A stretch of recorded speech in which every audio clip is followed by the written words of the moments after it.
Hi, it's Friday morning, more or less 10. Not too bad, 10:03. And it's once again time for relaxing painting with Dice and Dungeons. Yep. Here we go. So, yesterday, I actually did one of those things that I kept saying I needed to do, and I cleaned up the workbench. And so now I've got a lot of room and space, mostly in places where I don't need it. And I moved the camera around, I guess, bumped into things and whatever. So if I were to move the camera and show it to you, you would see that I can now find things. Well, we'll find out if I can find things or not as I look for them a little bit later. And there we go, getting my large print chat box up, although it needs to be even larger than it is now.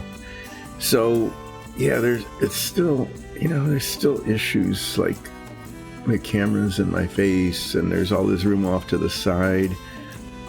I don't know, just can't quite get everything right. Just not quite exactly the way I want it. Maybe, I'm going to play around with the camera a little bit. We'll try that.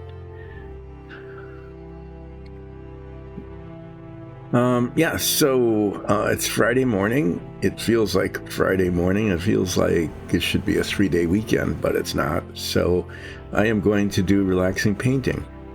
And what I'm going to be working on today is this Otyugh that I had base coated mostly, although I see that there's a nasty flaw way down on the inside of the mouth there that I need to fix. And I'm going to experiment with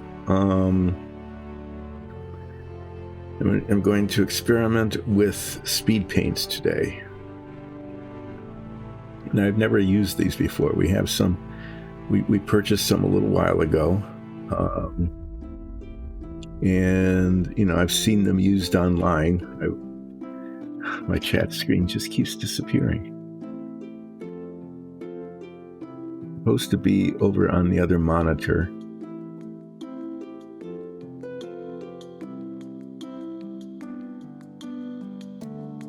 Yeah, you like that cable? Yeah. I suppose, we could put it up there, but then the camera bounces around. So in addition to cleaning up the workbench so that there's some flat surface areas under which to put things and where I can find stuff occasionally, I really should work on the location of the camera. And I know, well, no, you didn't buy me an extension, you bought an extension, and I don't know where it went. I never saw it. I wasn't involved. I know it was there. I know you said you bought it. I know you said you gave it to somebody. And then it looks like it was never installed. Anyway, it would be possible if, with the extension, to lift this cable up and run it along this edge here. Okay, so that you didn't have the cable dangling. But anyway, yeah.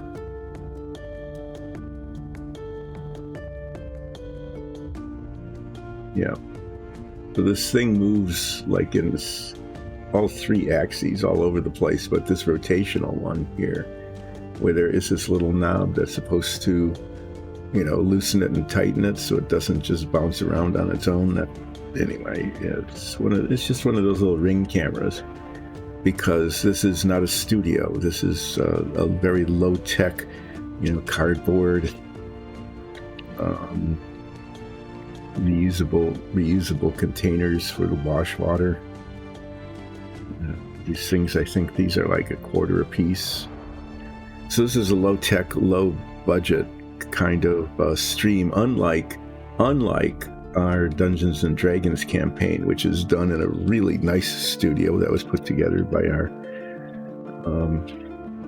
DM, Alexis, along with Nikki, and to some extent,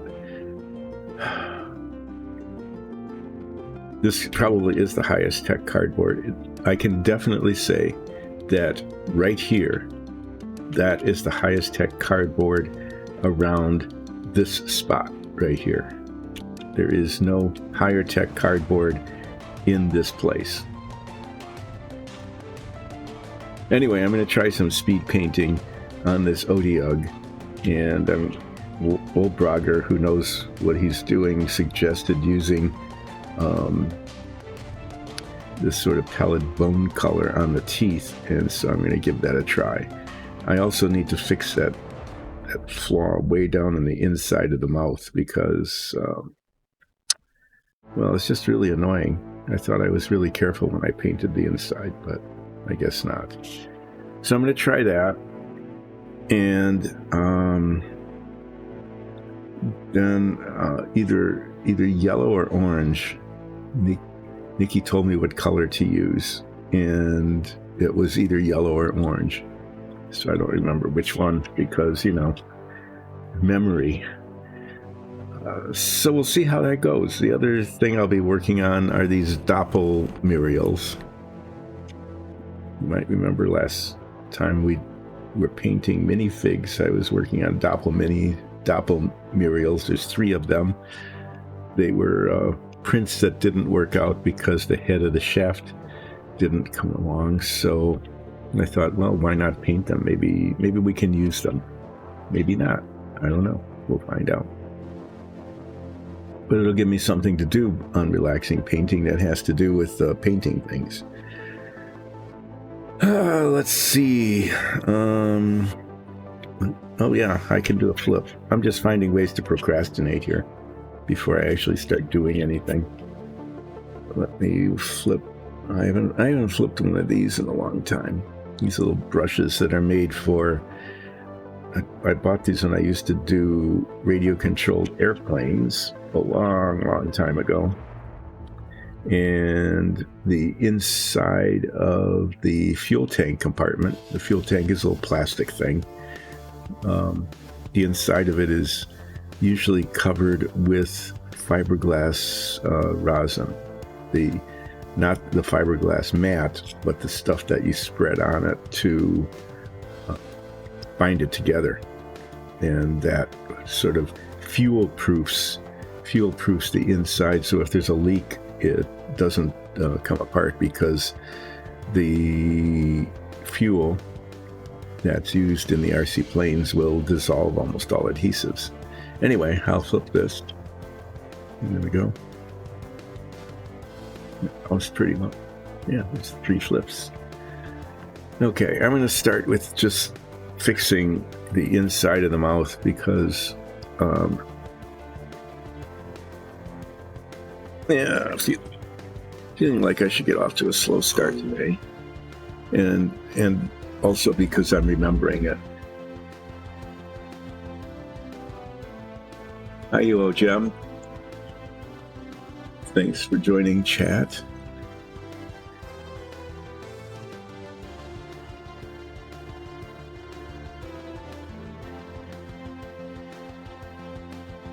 I'm going to use a brush with a big one tip on it. I'm going to use this and just get paint on the very tip of it because I have to go way inside the mouth and try not to get this paint anywhere else other than on the spots that weren't initially covered.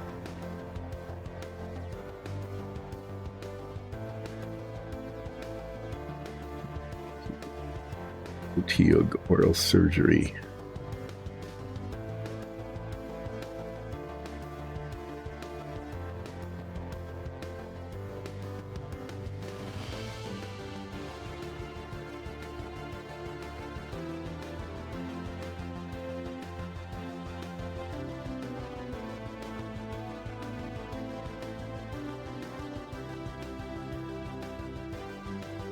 Okay, well, there, I did some painting. So now we can righteously claim that this was relaxing painting with Dyson Dungeons. I forgot about these little sucker things on the bottom here. I kind of like the way the tongue came out.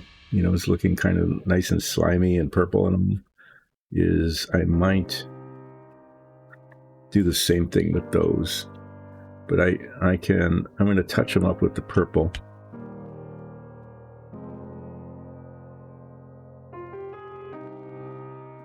I'm doing touch-up stuff right now.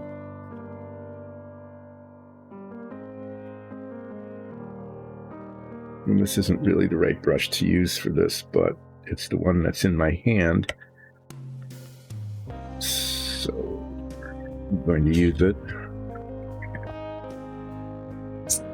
And then I'm going to get Brave, and I've never used speed paints before. I have no idea.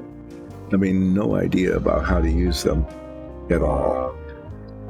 I've seen them used on other people's streams, people who use them all the time, and they look like they're pretty easy to use and that they have a great effect, but it's not something I've done.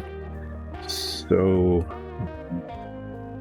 yeah, I guess I'm going to be giving it a try today. I have to take these off to see up close. Yeah, you can see that I got green paint on where the purple needs to be here.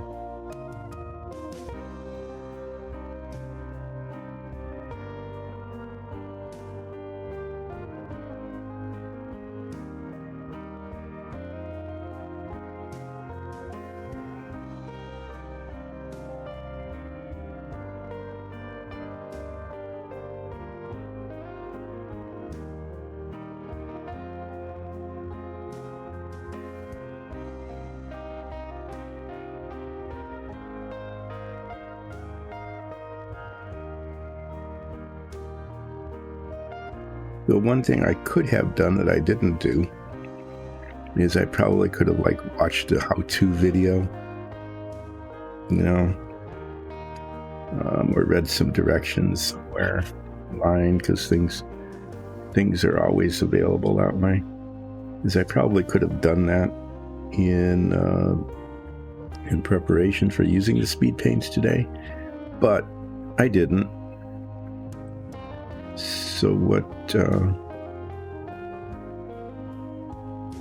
we may see is trial and error learning. For those of you who know what you're doing, you can all have a good kind of chuckle about it. Or you can get in chat and give advice. That would be okay.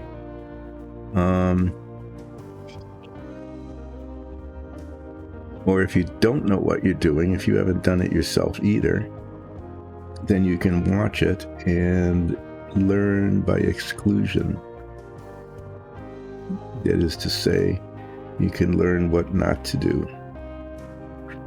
There, now I got my touch-up done. Got some additional procrastinating out of the way.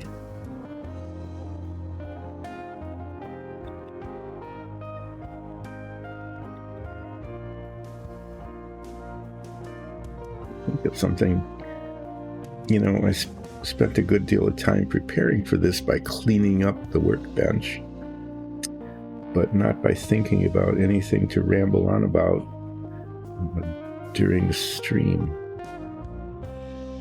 At least the music is playing, so you've got that. But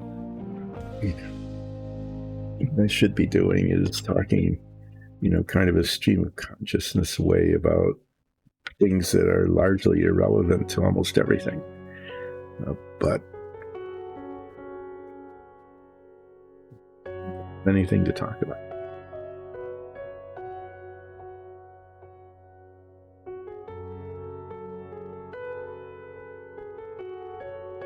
I could talk about cardboard. There isn't too much to say about that, though.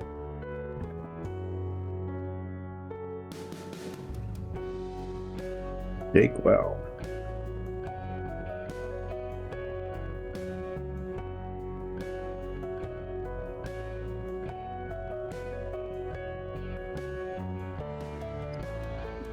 shake it well here. At least I can do that bit. Okay. It was fairly large letters on the bottle that said shake well. So I picked up on that right away. And doing a little vortex thing here. And we'll see. Old Roger says that this looks really, really good on teeth. I have no reason to doubt that. So let's find out. Let's find out how it goes.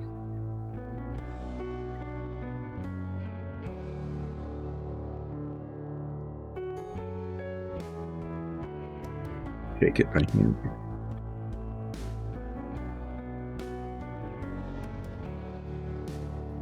I'm using kind of a larger bristled brush because from what I've seen, you want to paint this pretty quickly, like that. Get paint on. Brush strokes, I don't know. We'll see what happens.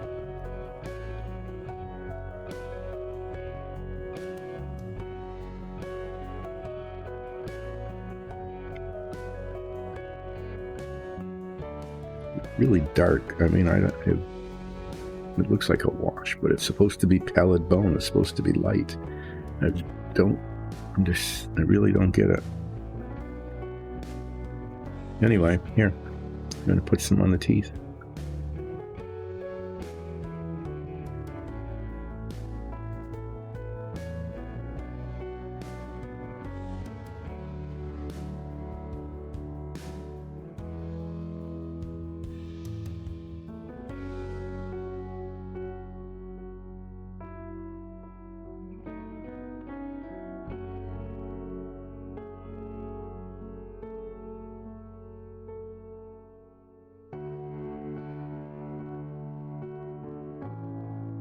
I have to say, I'm really not seeing how this is much different from, you know, I mean, really.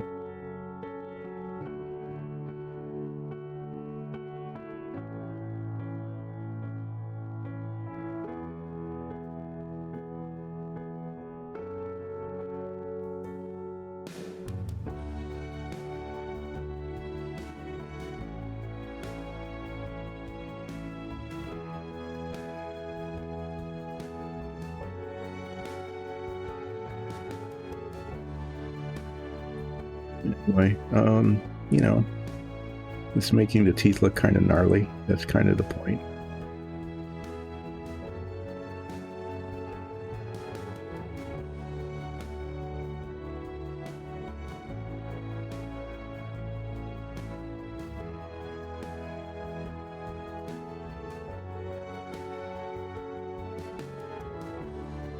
I'm going to end up using either yellow or orange on the body,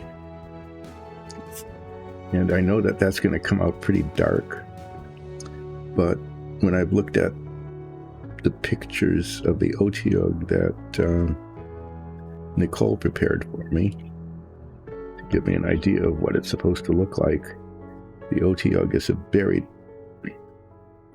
very dark colored creature.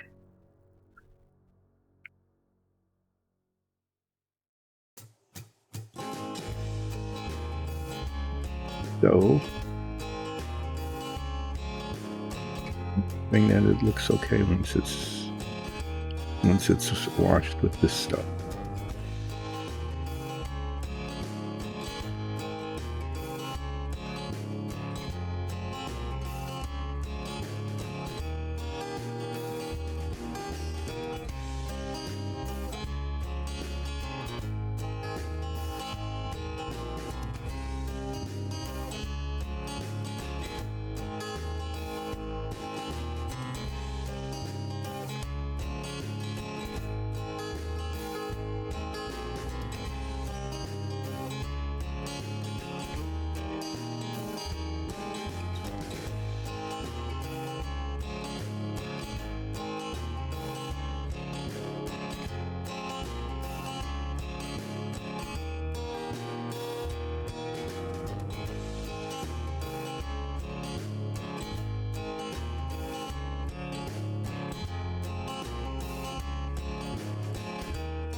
need to do now, yep, see, is I need to rotate this to make sure that I've got them all, you know, touched with this stuff.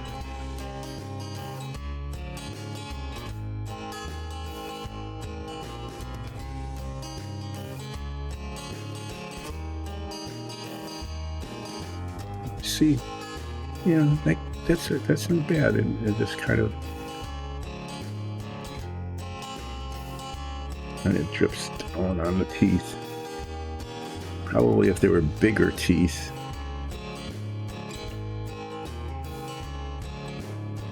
show the effect even more.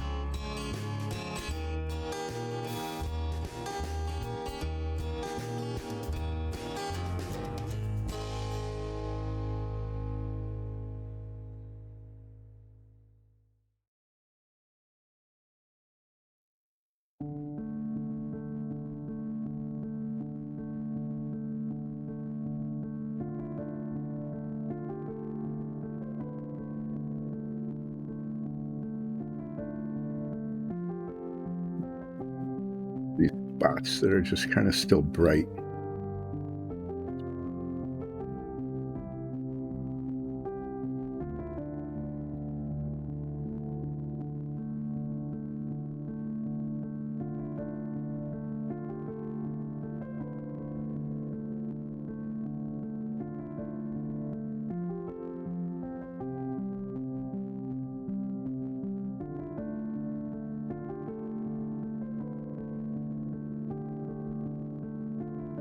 Okay, well,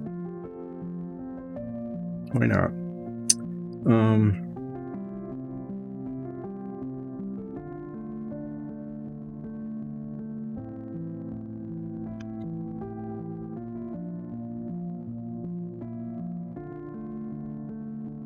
So for the rest of this, I'm going to use a pretty large brush.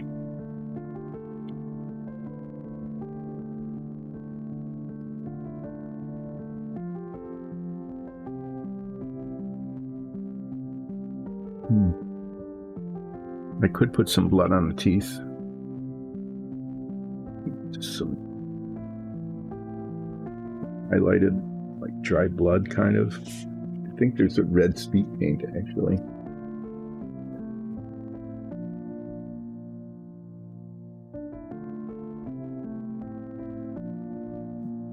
Over.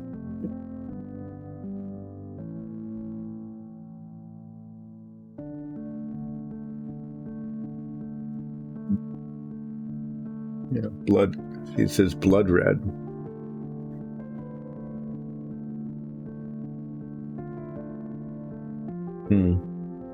That's kind of tempting to do that, isn't it? Put a little blood red on. Maybe I'll do that later.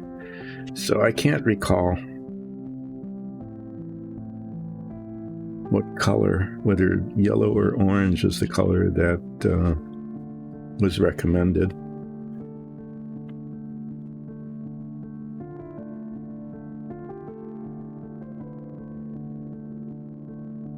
No, I'm just going to wait because I've got other things I can dink around with, you know, to play with. I've got these doppel things, these doppel murals, and I think I'm going to work on these until I can get a reminder about what color. Well, look at that. I wonder if those would show. There's these little spots that didn't get covered with the green, you know, where the paint kind of pulled away. If that would show after the speed paint's put on or not.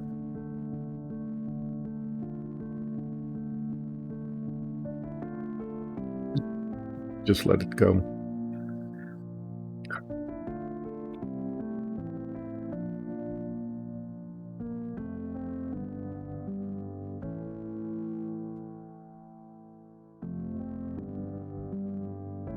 Always something, you know.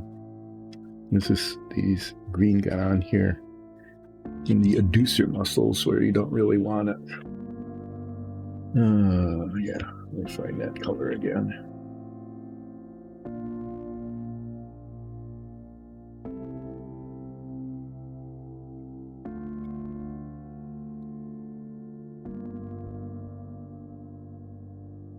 I think I'm going to work on these little murals, these doppel murals, for just a little bit.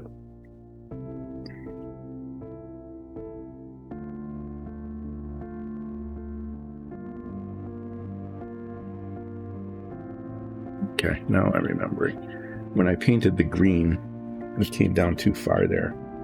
And then I'd forgotten about that needed to be fixed. But now that I'm looking at it, I can clearly see where the red needs to go up much higher. Just that. That's all it needed. Just that bit.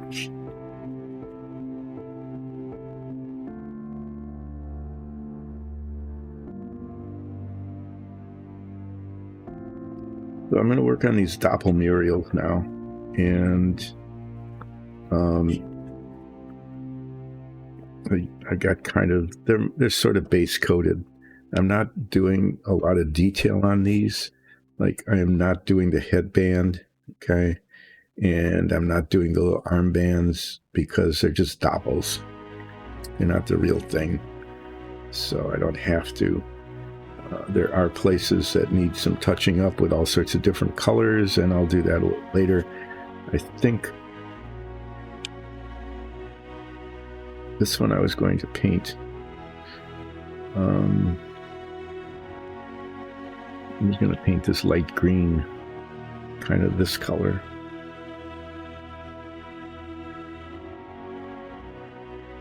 I think I've got a lighter green. I'd like something with a little more yellow in it. Let's see if there is such a thing here in my handy dandy color chart.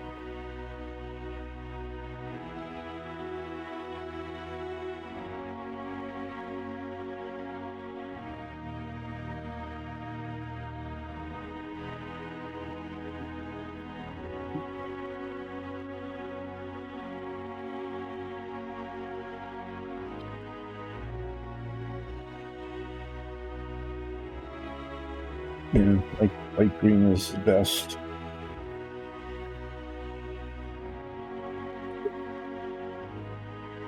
This.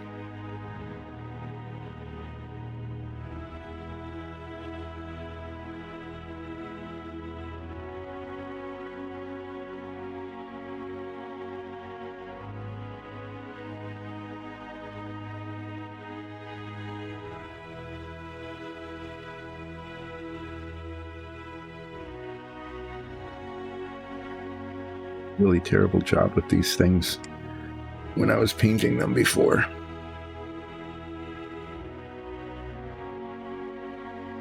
Yeah, it must have been low blood sugar time.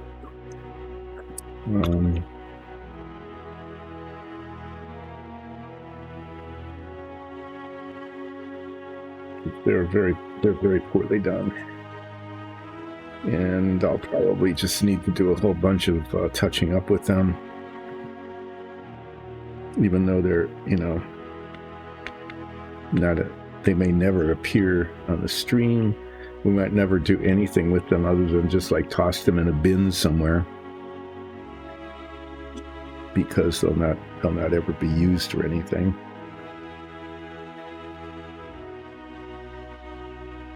But nonetheless, they should be done a little better than they were.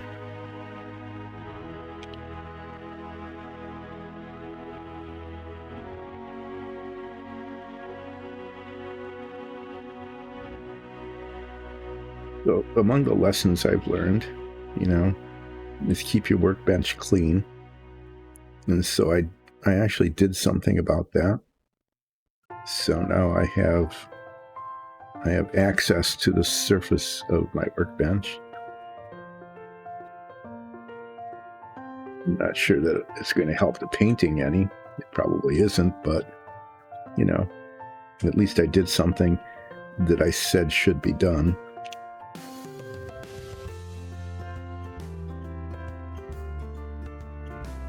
Another thing is to do something about the low blood sugar, especially after break.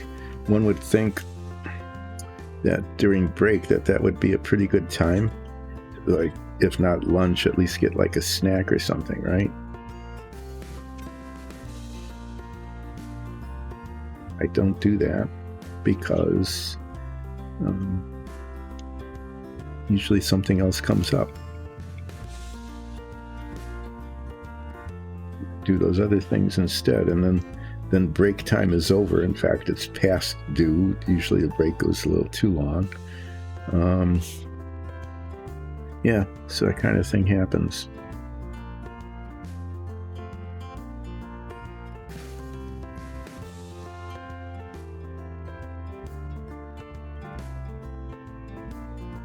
And then I go on after break, and then doppelmurals just look very badly done.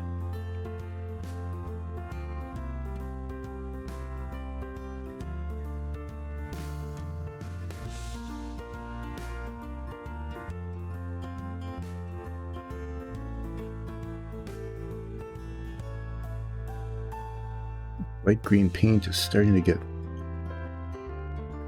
it needs a little bit of thinning. This is an important paint for the submarine because it's the color of the walls in the work areas, like the control room, the missile room, and things like that. And it needs to spread nicely because it has large surface areas that it needs to cover without brush marks. So if it starts getting too viscous because it needs thinning and I don't thin it, it might not work. But I'm not sure. If I thin it too much, then it doesn't cover very well.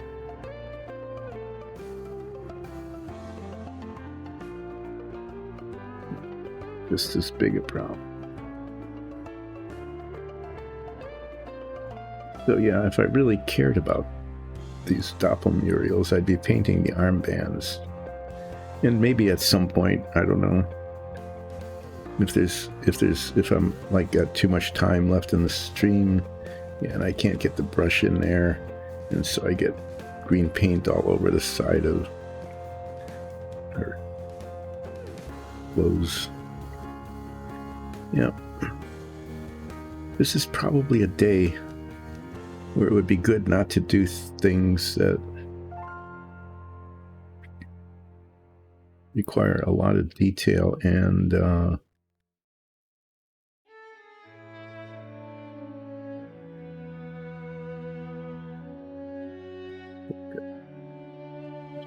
seems like this is kind of a warning to me right now, is just don't try to do things that are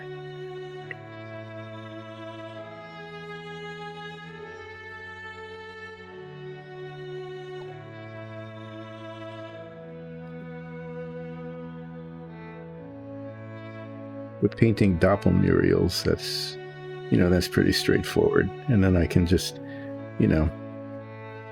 I need to fill like 3.5 hours of relaxing painting, so having to go back and forth doing touch-up with the various and sundry colors is actually a good way to make that happen. So I can mess around with these doppelmurals for a good long time here today. At least until I find out whether I'm supposed to use the orange or the yellow speed paint on the Otyugh. And once I find that out, then I'll actually have to go ahead and use it for the first time and see what happens.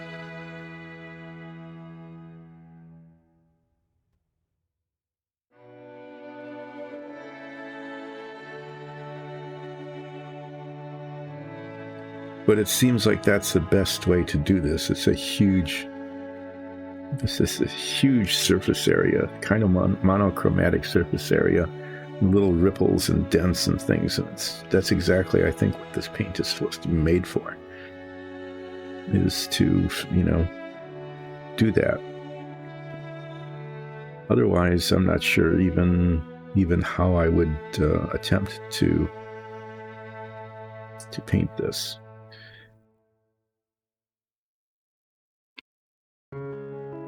I attempted to get the green out though, and do touch up on that. I don't think I used the light green on this one though. I think that was sick green. Okay, well, I'm going to just keep messing around with these murals,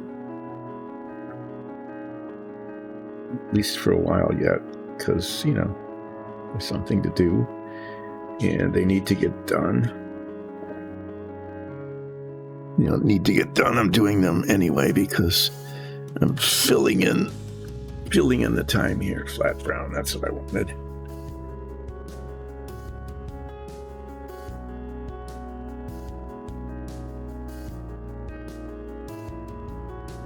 I'm painting the staffs that they're carrying, and I'm doing that before I do the touch-up on the other colors, because they're held here on the hand, and if I get it onto the hands, then anyway, then I'll have to touch it up and retouch it and touch it again.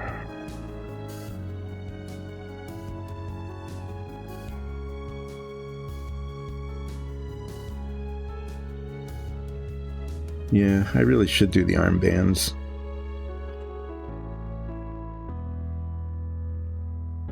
So, I need to paint their chins too. So I'm going to do the staffs first and then the chins.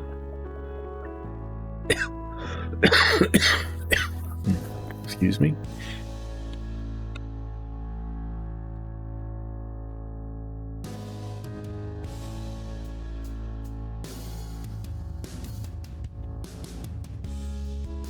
I'm going to try this. See how I do with this one.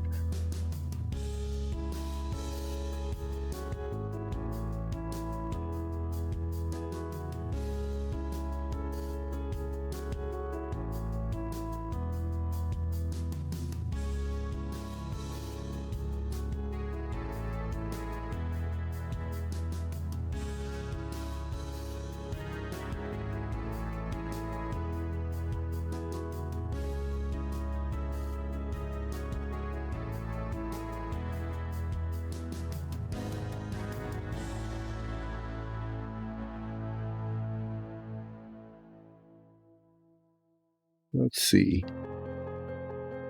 You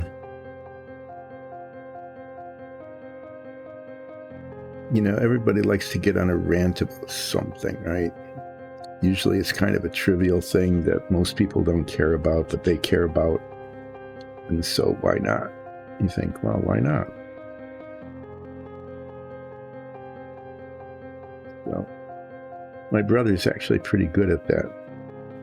Coming up with things to go on about that are relatively minor, but you know, you can be kind of a little bit righteous about it, and it's kind of fun. So one of the things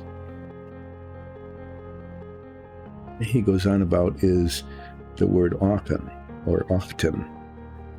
So it's like, when did people, we growing up, we never said often.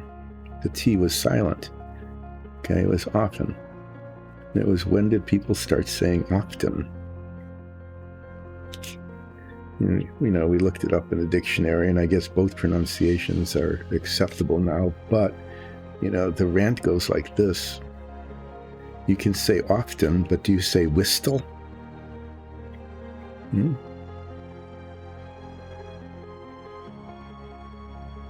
People don't say whistle. They say whistle. And there's a bunch of other TL words like that where the T is silent when most people say it.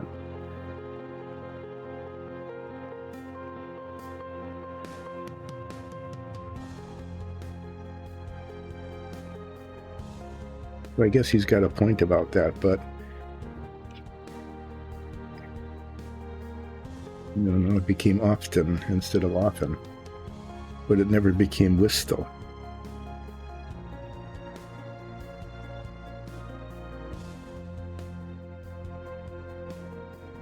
There's some of those other words. Why am I not thinking of them? There's like 6 of them, all with the same sort of silent T issue. Okay, well, there's that one. This one. So I'm going to do the staffs, the three of them, and then I'm going to do the chins. And then I'm going to pull out the skin and clothes color again and do a bunch of touching up with both colors. Yeah, I must have really been low blood sugared when I painted the base coat on these. I missed fingers.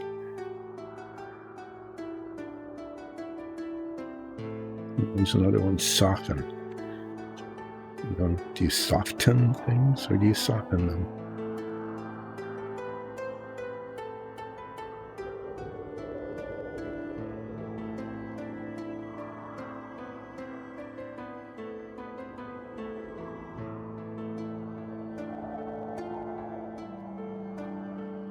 It doesn't, I'm not sure it matters much because it's English.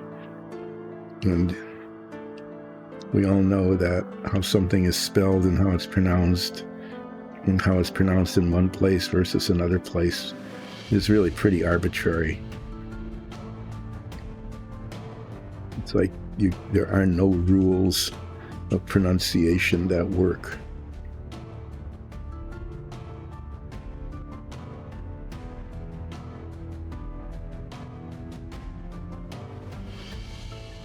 They work for a word. The rule for this word is that's how you spell it and say it. If you see this letter combination anywhere else, it doesn't work, because that's just this word.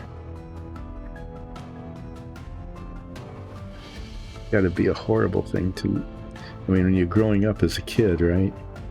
And you're a native speaker of English, and everyone's saying it, and you learn how to spell. That's probably why some people have a horrible time spelling, is because the spelling of the word and the pronunciation of the word oftentimes have just like no rational relationship. And if you go around and say, why is it this way? All you do is you get because. Especially in the younger grades where there isn't any way to explain it. Say it's just the way it is. You just got to learn it. That's the language. If you don't like it, well, I don't know, move to Germany. Which is not a very helpful thing for like if you're 5 or 6 years old. Because you can't just say, I don't like the lack of relationship between how a word is spelled and the way it is pronounced in this language. I don't like that. So you're like 5 years old and you don't like it. You're 6 and you're learning how to spell, and so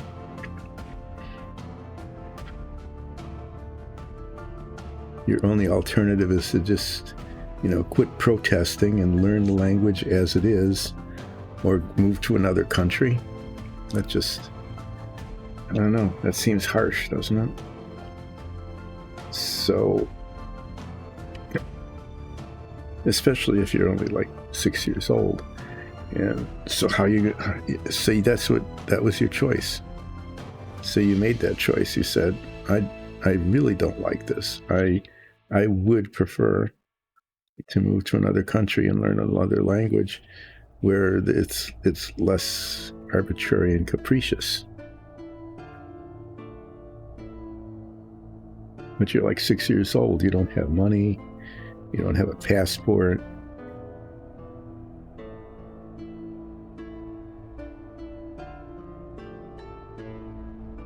And then you just learn this harsh lesson of life that's just the language. You're just going to keep getting C's and D's in spelling unless you give in. because you don't have the you don't have the option to abandon that language and go someplace else.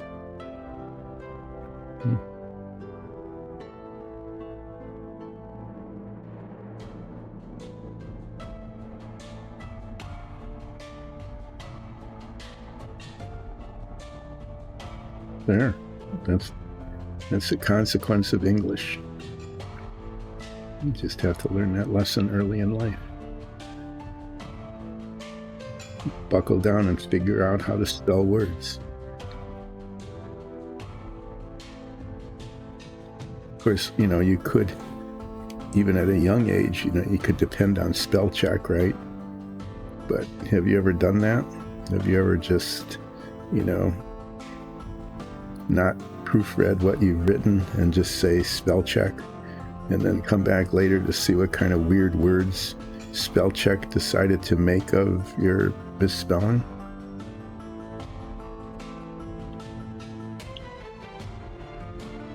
I've had it sometimes where spell check decides that it knows better, so it didn't like the way I spelled something, and it gives me like 3 options, and I pick the one I want, and it somehow or other chooses a different one. It just makes for amusing kind of text, or just sometimes it's just not amusing, it's unintelligible.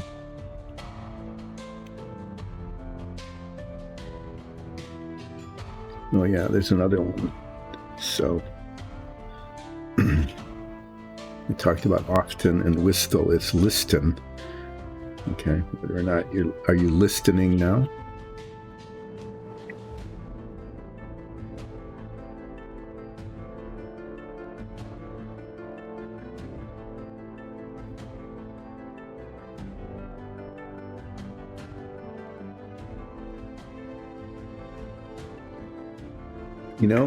I want this weekend to start too. So one thing I can do, since this is a volunteer effort, which is to say I'm not compensated for doing relaxing painting with dice and dungeons, is if I wanted my weekend to start, I could just hit the end stream button in there, and it would be done. I don't know. What do you think? Should I just go ahead and do that? Let's see, I need to do the frog chins.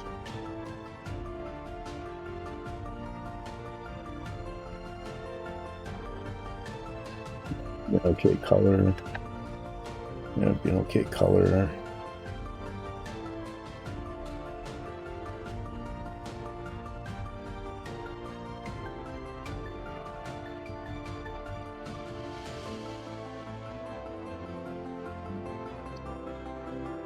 These that's already out. Since I so carefully put all the paints I wasn't using for the submarine, I put them away. Okay. I put everything away except the ones I'm using for my submarine and the ones I'm using for doppelmurials here.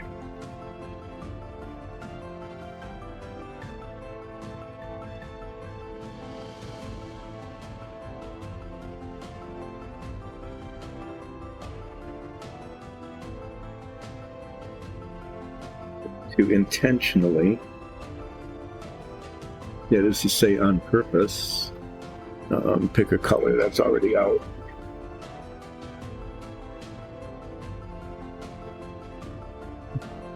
Too soft, I think. Yeah. We just keep using this one because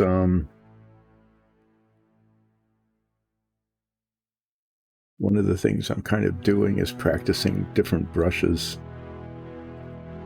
just to see which ones work best, instead of using the same brush just because that's the brush I use, right? Sometimes when you get older, it's like, Why do something new? And so you just end up using like the wrong tool over and over and over for the same job, even though there's a better tool available. It's like, yeah, this has worked for me for the last 27 years. Why should I change now? Just because it would be better? Just because it would be easier and do a better job? Why should that persuade me? You know? It's one of the privileges of age is that you just, but then sometimes you go, yeah, okay, maybe it breaks, like the tool breaks, and you go, now what am I going to do? That's the way I've been doing it for the last 27 years. The tool's broken, and then you find out that they don't even really make that anymore. Whatever it was, I'm being vague here, this is speaking in generalities. They don't even make the tool that you were using for 27 years anymore, probably because it really wasn't very good, and no one wanted to use it anymore because there were better ways of doing that thing. And so, yeah. Or maybe they do, so you've used the same screwdriver for 27 years. And then finally it just, it might even be something like the handle breaks or it bends so much that you can't get, it's a flathead screwdriver, right? You can't get it to work anymore. And so, yeah, you can't, and you can still buy a screwdriver, but someone says, well, why don't you get an electric screwdriver? And you go, I don't want to plug it in. That would be inconvenient. They go, no, you don't plug these in anymore. They're battery operated. And you go, battery operated? You mean like a toy? And they go, no, it's a real tool. And they're really good batteries, and they work really well. And they're a whole lot easier to use because, the battery does the work. So, yeah, but can you control it well enough? Well, yeah, there's even a torque control on it. And you go, oh, really? You can't even over torque something. They go, yeah, that's really true. And you go, wow, that's pretty amazing that they're doing that now. This newfangled stuff can't keep up.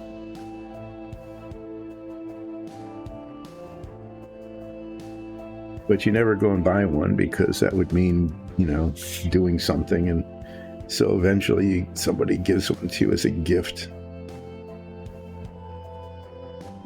They give it to you for your birthday.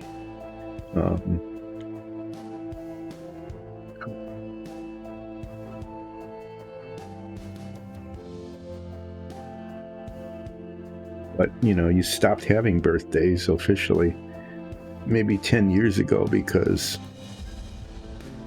you just didn't want to be that old. And so one way to avoid it was to just not have birthdays, right? And so the only time you needed to remember your birthday, not that you're having birthdays, but the date of your birth, is you needed to remember it because if you ever go in for any kind of medical thing nowadays, they ask you your name and date of birth. If you've given up on date of birth as well as birthdays, then they won't. Then you can't get your medical procedure because you can't verify your identity, right? I don't know if that really happens or not. But anyway, yeah, so you'd want to not have birthdays because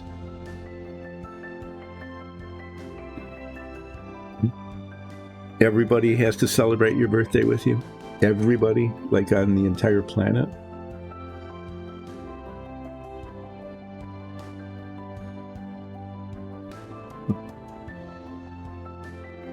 Anyway, yeah, you have to remember your date of birth in order to get medical services.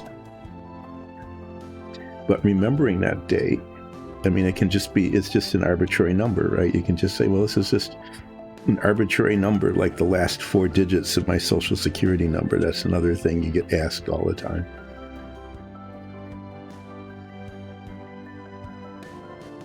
So it's kind of like you don't have a choice. There are certain numbers you need to remember. You need to remember your date of birth and the last 4 digits of your social security number. Otherwise, no one will ever believe you are who you are. At least that's the way it seems nowadays. Anyway, yeah. So what happens is that this tool that you used, you know, and you didn't use it just as a screwdriver. Sometimes you used it like a chisel. And there's lots of things you can do with a flathead screwdriver other than just screw flathead screws.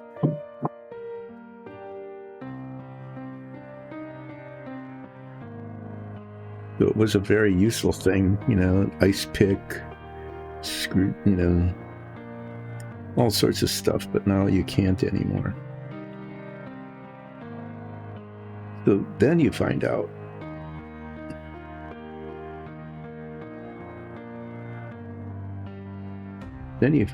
that there's been real improvements in screws, and that flathead screws are like obsolete because they strip really easily, and they do, and then that's often a really bad thing. You can't get them either to go in as far as you want, or you can't pull them out.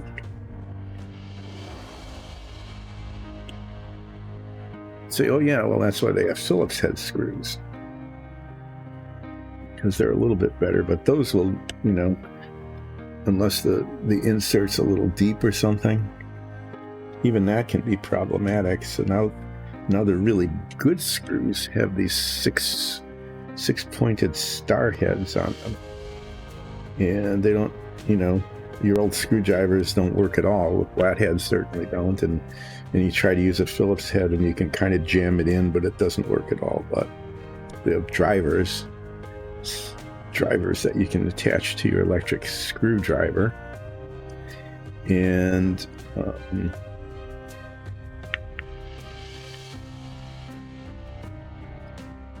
now everything, even though when I just painted, everything is just really crappy looking. Sorry about that, but it just is. So I could be spending a good long time playing around with these doppelmurals because everything is just really not good.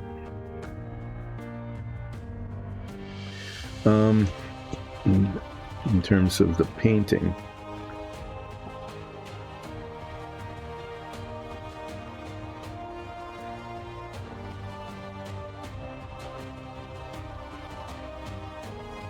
yeah, amazingly poorly done. I mean, I'm just impressed at how poorly, absolutely poorly done this is. So I'm going to just keep touching these up. At any rate, yeah, so I rambled on about birthdays and stuff and numbers you need to remember, but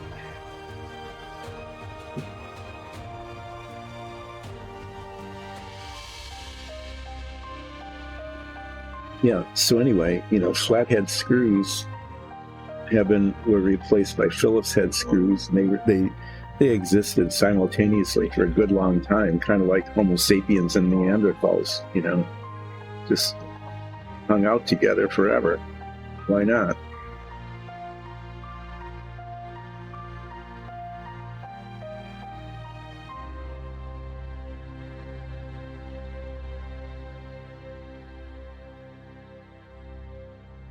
You know, if I keep messing around with this, I'll be able to use up like the first hour and a half of the stream. without really getting anything other than these doppelmurals that nobody cares about done. I'm going to be pretty impressed by that.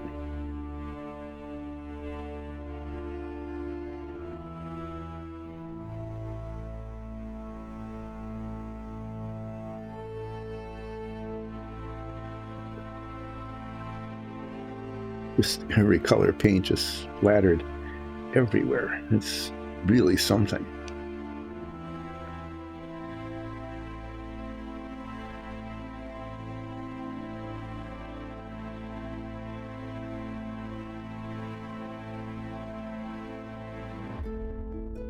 And yeah, but even if you stopped having birthdays, somebody gets you this. But then you get these really high quality screws now, you know, that have these 6-pointed star heads, and you go, what is this? You know, all of my screwdrivers are now obsolete. But they come with this little driver thing that installs in the electric screwdriver, and you try it, and it's amazing. They don't slip. You know, they don't pull the threads out. Just, it works really well. And you go, well, guess there's something to be said. Something to be said for progress. And you just say that. You're not really sure what should be said, because that's just a phrase that you just say, there's something to be said.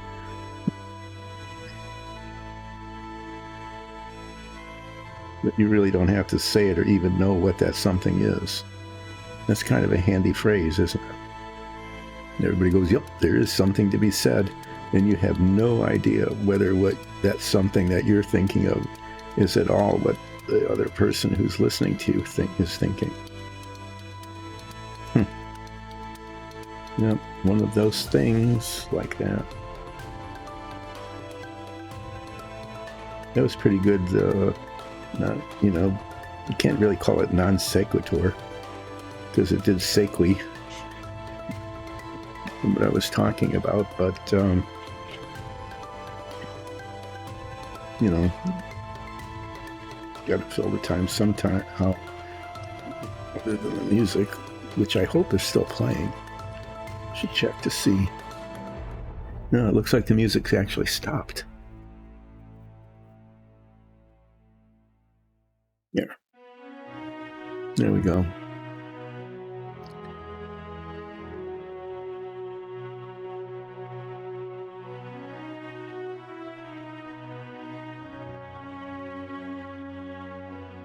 I don't know why I decided to paint these armbands. Now all of a sudden I have to pay attention to detail and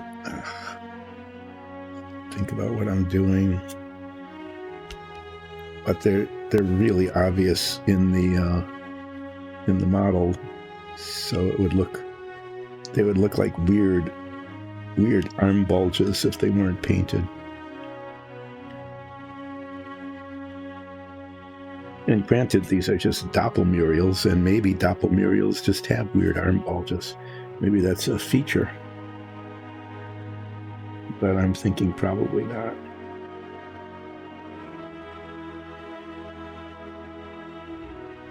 I'm thinking the doppelmurals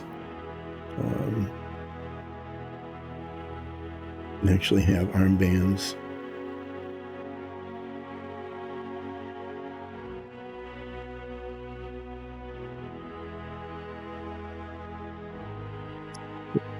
Doppelmurals getting armbands. See, the one on this arm is really well defined. I noted that when I painted the real mural, is that this one is really well defined, and the one on the other arm is not. So you just have to kind of, with this one, can see where it's supposed to be on the bottom and kind of on the top. And pretty much what we're doing here is just making it up as we go around, kind of like It's not really there, but this is where it would look like it would be if it was.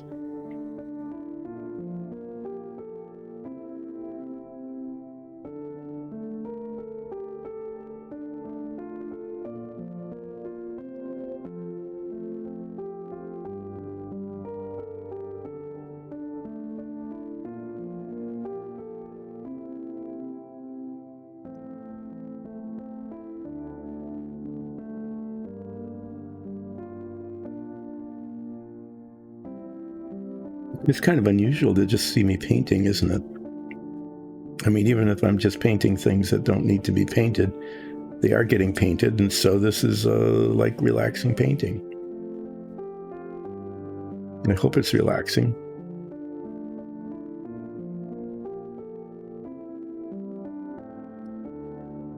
We call it relaxing. That's kind of, wishful thinking. I don't know. Is that a directive?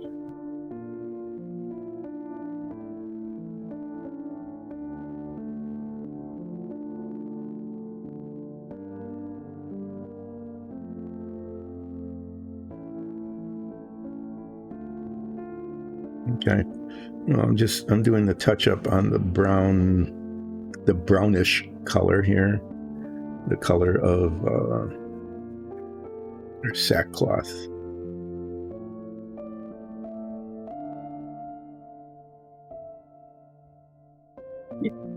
And then I'll do touch up on the green. I'm going to do the same thing on the rest of these. Is I'm going to do the clothing color, including the now visible armbands. Okay. Having made the decision that the armbands exist, and then do little bits of green touch up, and then I'm going to just put a brown wash on all of their clothes.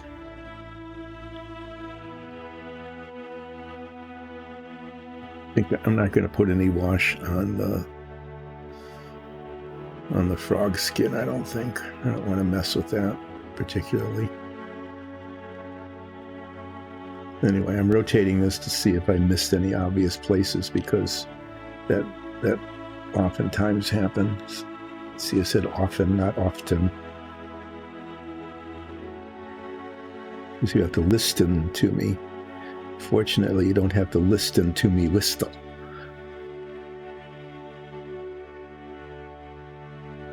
Because I can't.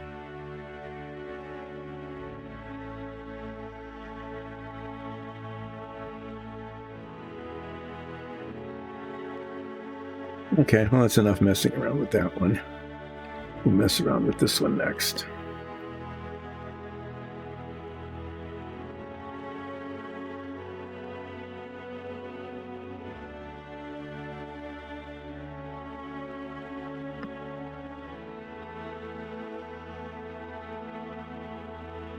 I wonder if I used this deck tan on the submarine at all. I don't remember if I did.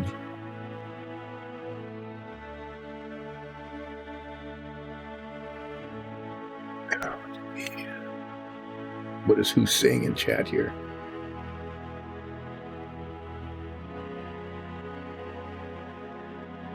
No, that's just wrong. Let's not do that. What I should do is I should move everything over to the right a little bit, or maybe move the camera to the left. There we go. Huh. There's a thing to do. Rotate this, see if it stays. There. And try to keep my head out of the ring camera, which is hard to do because if I'm painting here, anyway.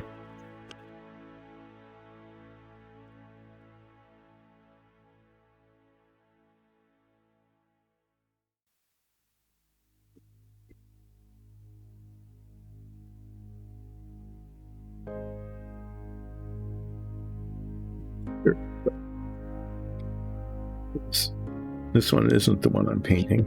This one is. This one's really a mess. Wow.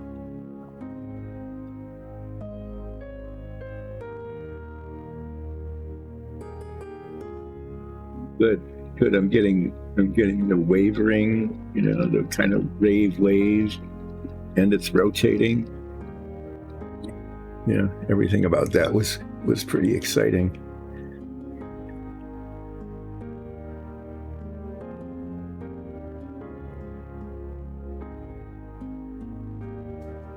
This is Buff.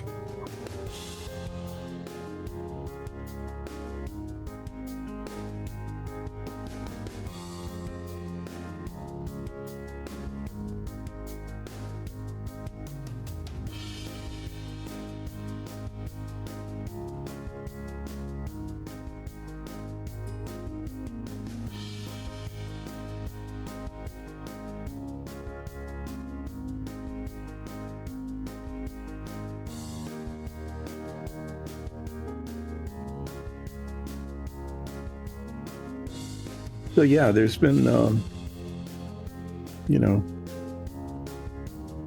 really huge improvements in screws, especially these star-headed, six-pointed star-headed screws. Have really nice, deep inset kind of threads, whatever they are. Slots, nicely deep inset slots, and they just don't slip or strip or anything. They're just really, really good, really well done. So yeah, whoever came up with that and promoted it, good job improving screws.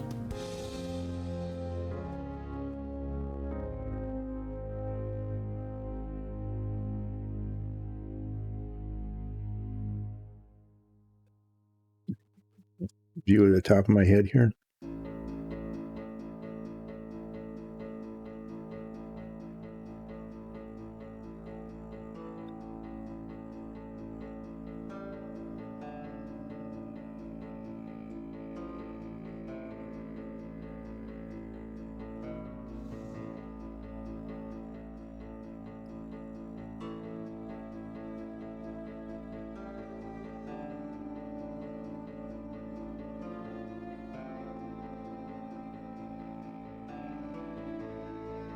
Yeah, well, the decision to do these armbands,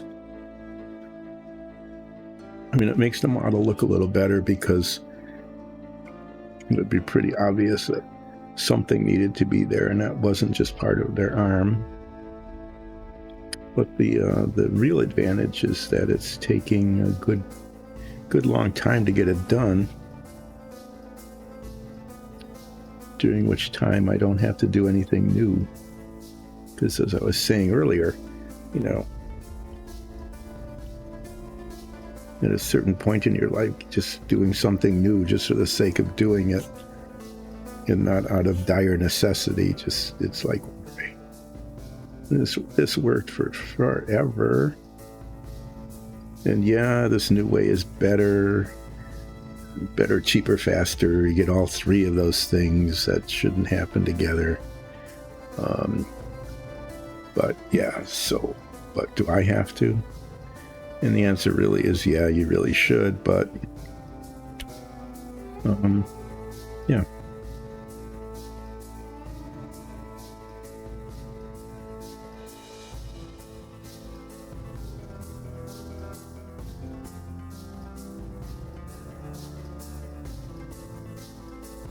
Newfangled screws and electric screwdrivers, that really is an improvement, and it is easier and better. But it's something new you have to do. I'm not comfortable with it, and there's all sorts of excuses that one can use.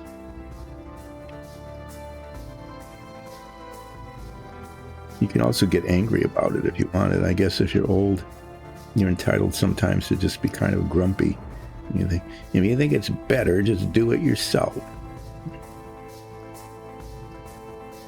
Now, that has multiple advantages to do that. So if you're grumpy and you say it like that, if you think it's so much better, why don't you just do it yourself? It's the biggest advantage is that they might just do it themselves and then you don't have to. Okay. The other is nobody really wants to be around you because you're grumpy. And what you were really saying is, I'm feeling grumpy, I want to be left alone. And then they leave you alone. So not only do you get somebody else to do the thing for you, so you don't have to do it, because then they're leaving you alone too.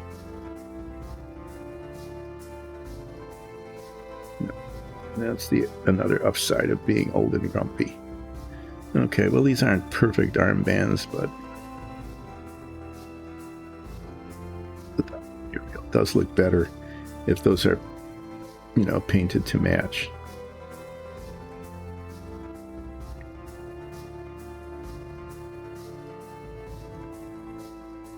Yeah, that's okay.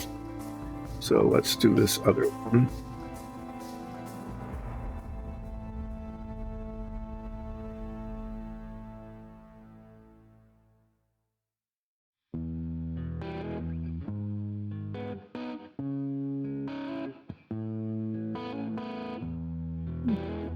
That's enough. This is the first one here. This is the last one. And I do remember what color that is. It's one of the submarine colors, as was this.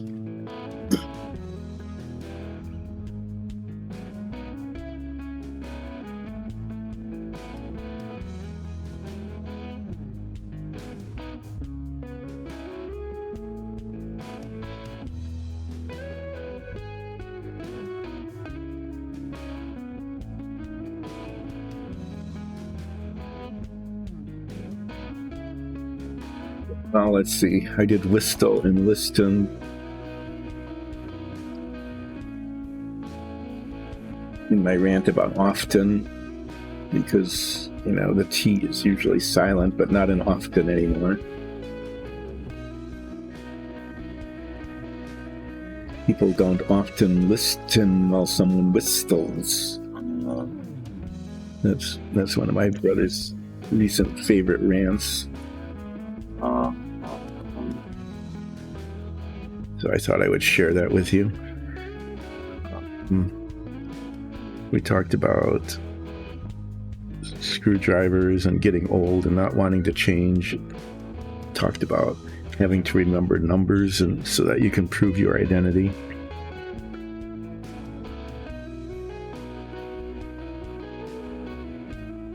But I wonder what happens, if you go in for your medical service and they say, what's your name and date of birth, and you give them your first name. You say, what's your last name? Well, I don't know. When was the last time I used it? You try to do something funny and smart alecky, but then they say, what's your date of birth? And what if, maybe you can't remember. What if you pretended you couldn't remember your date of birth? Would they deny you services? Would they just say no?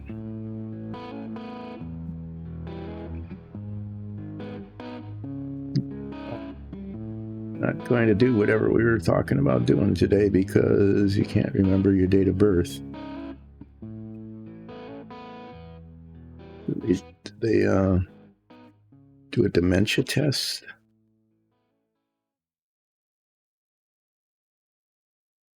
All these people are just trained to do that. I'm not sure if they even listen to you. If they even listen to what you're saying.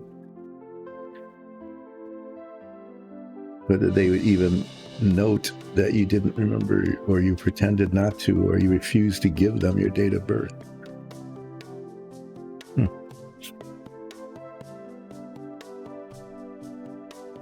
Anyone want to try that and report back about what happens?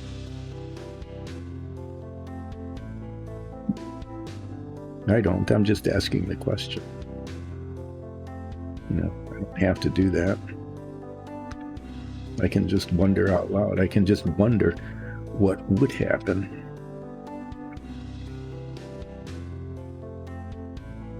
if that were the case.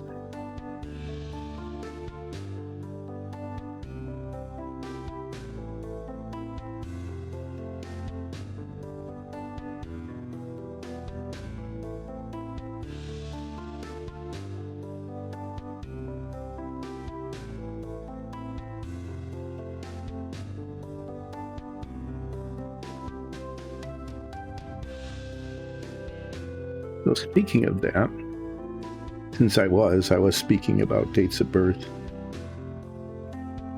when you fill out these medical forms, oftentimes they ask you for your date of birth and, in addition, ask you your age.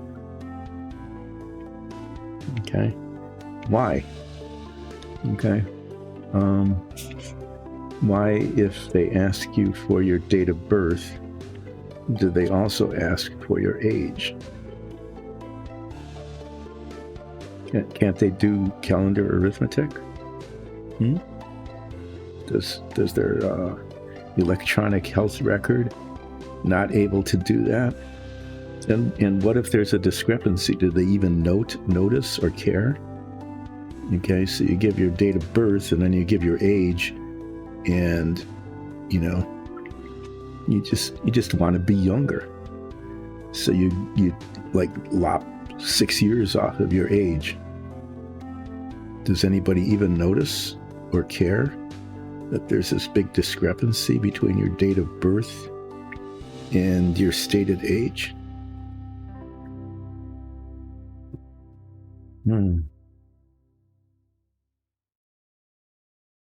gonna, it just doesn't make sense. It's really redundant that once they have your date of birth, would be what one would think it would be pretty straightforward to know how old you were. But why do they even care at that point?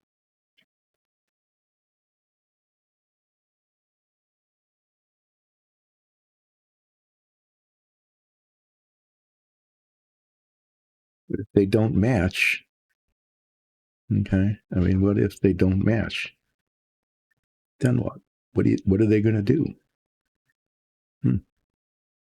What you going to do about it? So I lied about my age. What you going to do? Nothing.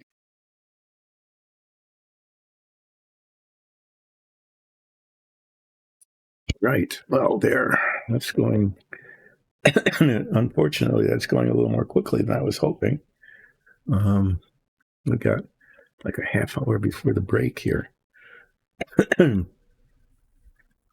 So we'll just continue on the Doppelmurials. Maybe I'll take break a little bit earlier.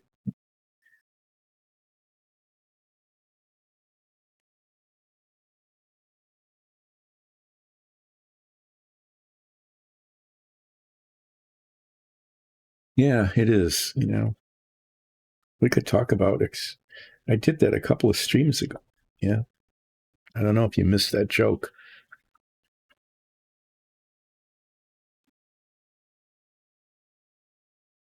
Was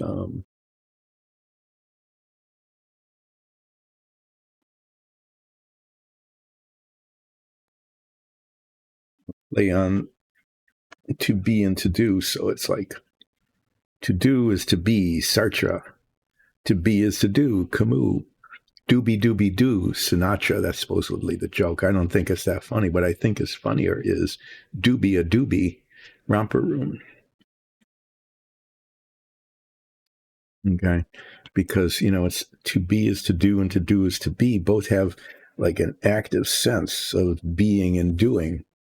And so, I mean, doobie doobie doo is kind of Sinatra-y funny, I guess, but doobie a doobie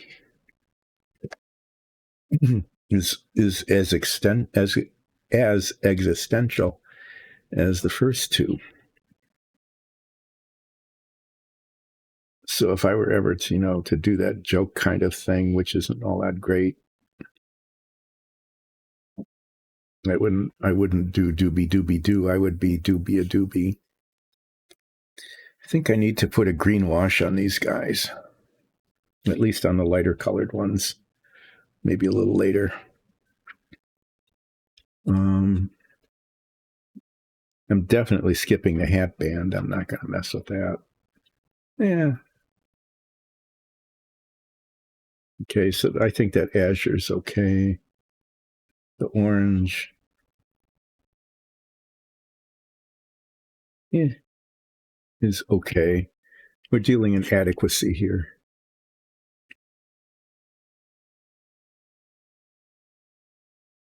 The pink could use a little touch up, but I think it's okay. No, the pink does need a touch up. Ooh, pretty exciting. I'm getting the pink paint out. Just going to give it a little shake here. The tiniest little drop of pink paint because the green got on the pink here in a major way.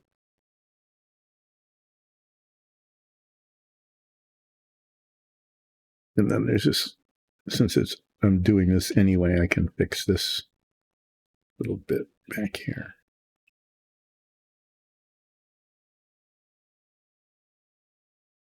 Okay, now I need to get the skin colors out and touch those up.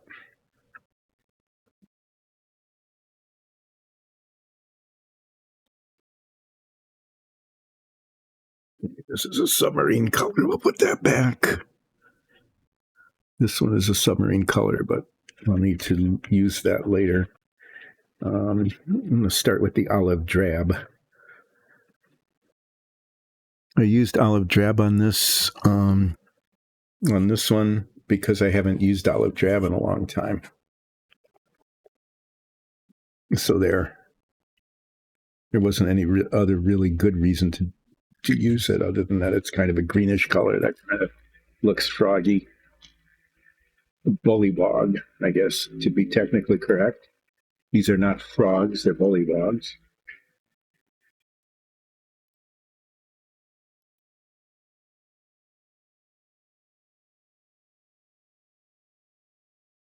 This is one of those that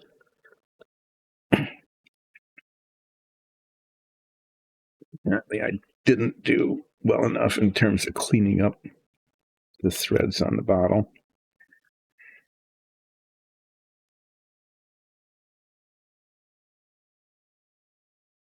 I'm going to, after I'm done doing the touching up with this color, I'm going to spend a little time cleaning that up because it's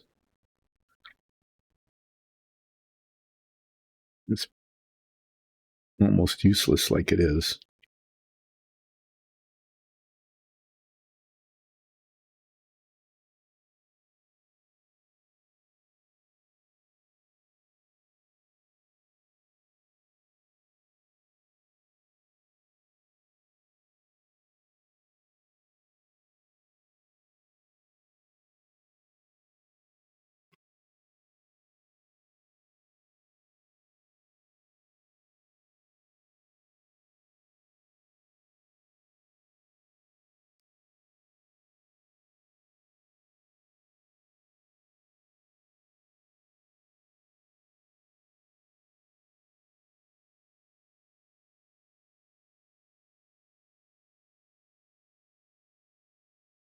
What I'm doing here, oftentimes there are just spots that get missed, like that, the inside of the leg there, when the original painting just like missed a spot altogether.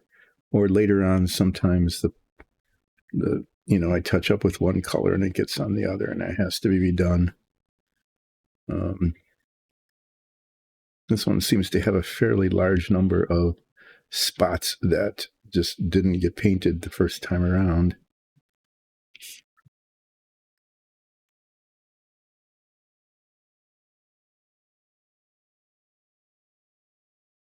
Paul, there was some on the hands, like the back of this finger here.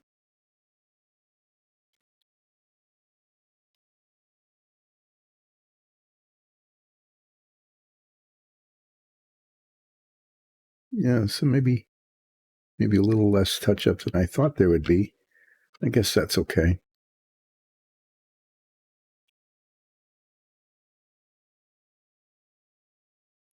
Or it just means that when I look at it later, I'll go, I did all that touching up, but I missed all these spots.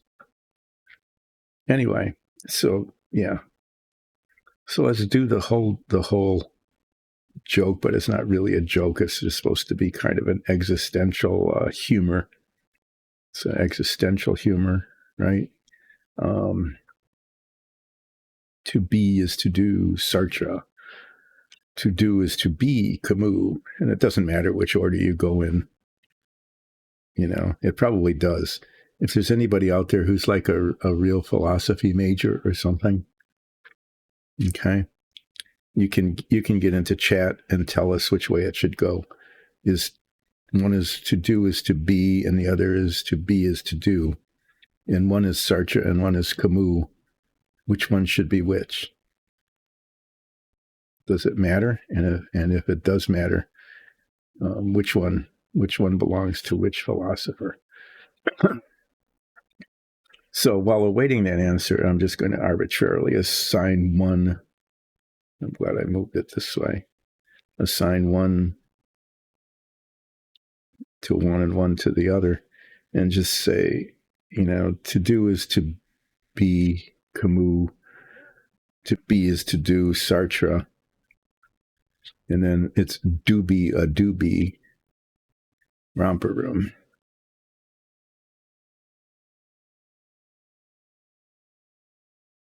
Now one could say doobie, a doobie, Miss Francis. And that would sound kind of cool, but it's incorrect. Because Miss Francis ran Ding Dong School. And doobie, a doobie was from Romper Room. Two very different things. Okay. And I've talked about that before. If you had a choice of either going to Ding Dong School or Romper Room, I mean, which would you choose? I would say that Romper Room, I mean, Ding Dong School, it's school. Good grief. You know, and I think, you know, Ding Dong, it's the symbol of the show was a bell, so that's what it was. But Ding Dong is also a pejorative term. You know, what a ding dong! Like, and that's not a good thing. So is Ding Dong School a place for, you know, people who are considered to be ding dongs? You had to go to Ding Dong School because that was your school. You couldn't go to regular school because you were a ding dong. You had to go to Ding Dong School anyway. And if you see some pictures of Miss Francis, there she is extremely stern. You know? But Romper Room, I mean, it's Romper Room, right? It's not a school. What do you do there? You romp. It's more fun romping than being schooled. So, yeah. But there were, you know, important moral lessons nonetheless in Romper Room, and one of those was to do be a doobie. The other side of that was, you might have guessed, don't be a don't be.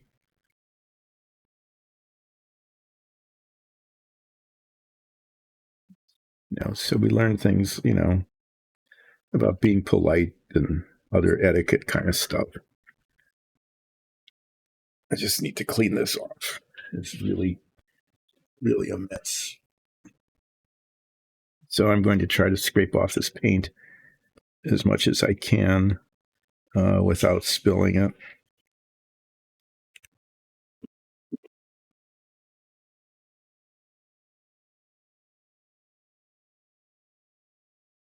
So not only right along the top, but also in the threads here.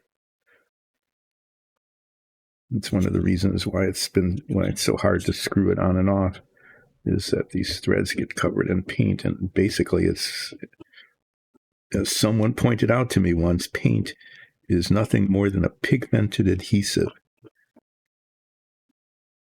And it's true. I mean, it's definitely designed to stick to things. And it also sticks to jar lids like this. And that makes it difficult to open and close it. Yeah. So now we've covered out a little more existentialism. We talked about the privilege of age. You know, one privilege being grumpy, being resistant to change.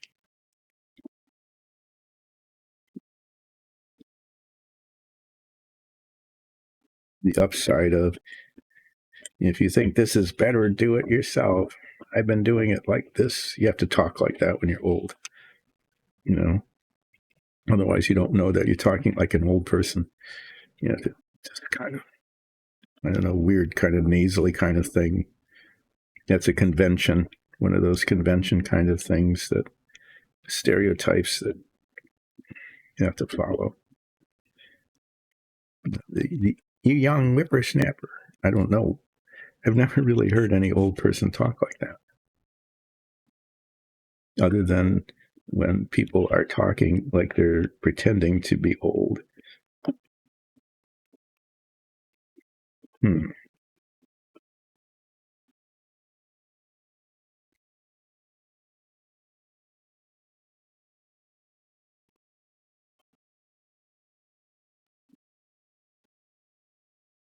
Yeah, so now that I'm old, I'm officially old. When I wasn't old, I had, one of the things I wanted to do when I got old was, what I wanted to do was, I wanted to have a rocking chair on a porch. A rocking porch was what I wanted to do, was to be able to still talk. But, I had to give that up, I guess. Is that get a rocking chair on a porch.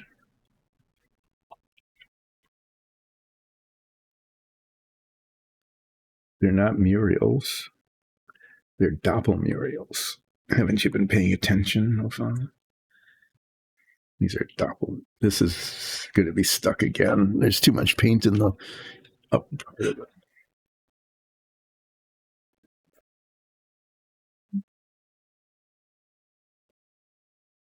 Yeah, so I remembered my train of thought. That's pretty good. So I'm going to talk about remembering my train of thought until I forget it. No, what I wanted to do is, I wanted to get a rocking chair, not a rocking porch, a rocking chair on a porch, and just sit there and like yell at the neighborhood kids. Just be this grumpy old guy going, "You young whippersnapper." You always have to say whippersnapper. I don't know why. That seems to be like a requirement. An old person requirement is to call people, if they're younger than them, and almost everybody is, whippersnapper. Yeah, so there are certain conventions that one needs to follow if you're old. You have to talk like, "You young whippersnapper." You have to talk like that, kind of that weird nasally kind of voice. That's one of the requirements. And the other is to say whippersnapper.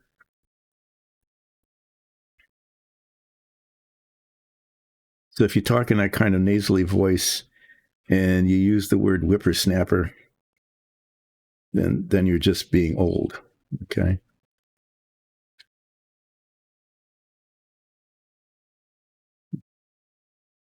You have to follow those conventions, otherwise people get confused.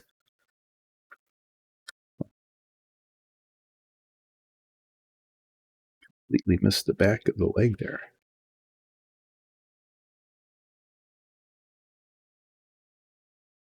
Anyway, I've messed up being old because Our porch is actually a screened-in deck. It's in the back of the house. I don't really sit in a rocking chair. I've never called anybody a whippersnapper. I'll call Nines a whippersnapper. Who? You are a whippersnapper. That probably means something.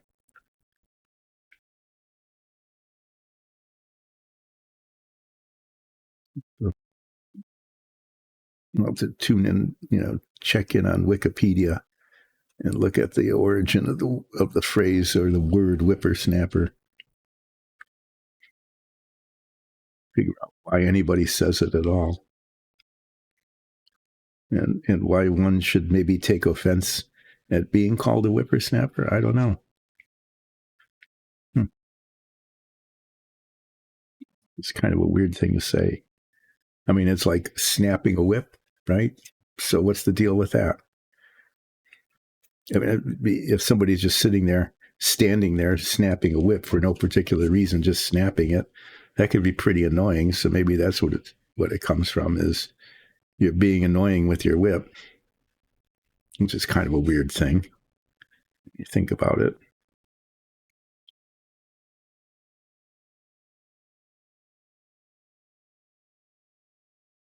So what if you're not young? Can you be an old whippersnapper? Is that even permitted? I don't know. To find out if there's like an age limitation on whippersnapping. Oh, that makes it a verb. I guess if you use the noun form, you are a whippersnapper, then there must be a verb form for whippersnapping. And then what is it, a transitive, where you've got an object? Can you whippersnap something or someone? I'm going to whippersnap you. That sounds, I don't know. Let's not say that again. That doesn't sound right. Okay, well, at least Muriel's came out okay. The Doppelmuriels. And what I need to do with them is I'm going to just put brown wash on their clothes.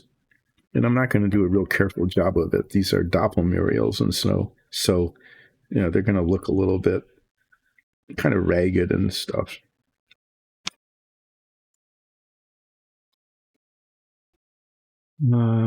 Yeah, this is a submarine. You put that back with the submarine colors.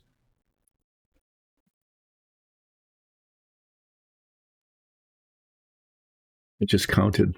I'm going to digress again. So the painting instructions for the submarine, I know what I can do, is while I'm waiting for this paint to dry before I put the wash on it, is I can talk about Submarine Wednesdays, because there's going to be one next week. At least I'm planning on there being a Wednesday. Okay. And if there is a Wednesday next week, it's going to be a Submarine Wednesday.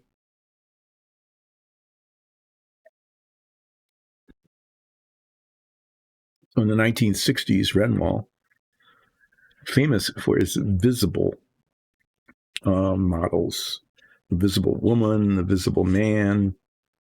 They were clear plastic shells, and you could see the insides, which was kind of gross. I like to build models, but I was never very interested in building a visible woman or man, because I'm a firm believer that there's a reason for skin, and that is to keep everything inside the skin inside. Okay. But they also made interesting, I was looking on eBay for these things, and just put in Renwall because I was looking at maybe getting a visible chassis.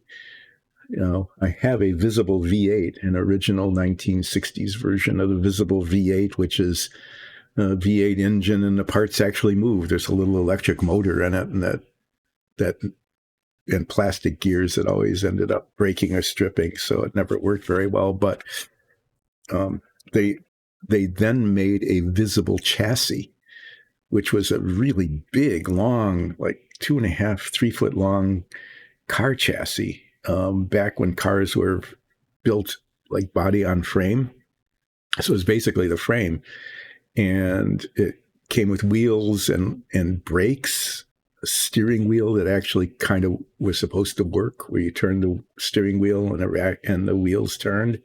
Again, all plastic, thin plastic parts that broke more often than not. And it came with a transmission with a little gear shift lever, so you could see the gears changing. And if you built the chassis and you happen to have one of the visible V8s, which is a 1/8 scale, so actually the V8 was like pretty big in and of itself, you could install it into the chassis. And if you turned it on, made the motor run, it was supposed to actually work because there was a transmission and a differential gear. Anyway, you probably don't want to do that. You probably don't want to buy one of those, because if you get a kit, the visible V8s are really expensive if you get a kit that's complete. More often than not, they've been started or the parts have been taken off the trees and they're scattered all over the place. So a visible V8 is pretty expensive, but a visible chassis, if you wanted a complete one a complete kit that hasn't been started, you'd be looking at like $1,000 for a plastic model kit. But what I was saying was, I was talking about Renwall visible stuff, is they were kind of, oh my, yeah, I knew there was something.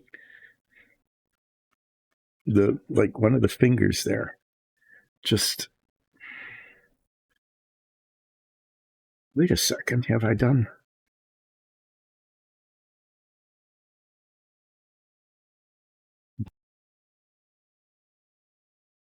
I don't think I did the touch up on this one. It doesn't seem to be very much, but there is. Anyway, yeah, I completely forgot about one of the Muriels here. Anyway, yeah, so they did these visible kits, the most famous of which I think is the visible V8 and the visible man and woman. But they made a visible dog, where you could see the insides of a dog through the clear plastic shell. And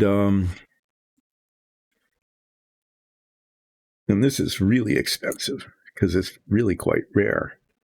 I think there was a visible cow too. Some of those, they're really, you just never heard about them, and they exist, and you can still buy them. Sometimes, usually not as complete kits, because they got started and abandoned and that kind of thing. But there's a visible fish. I found that was just, had no remembrance of that at all. It's a rainbow trout. You can see like the insides of the rainbow trout.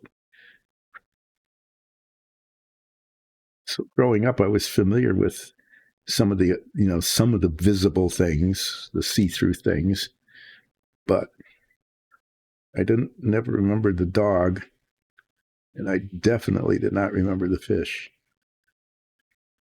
And then they used to do, I thought I fixed that. They used to do models that were made for classrooms, like the parts of a flower kind of thing.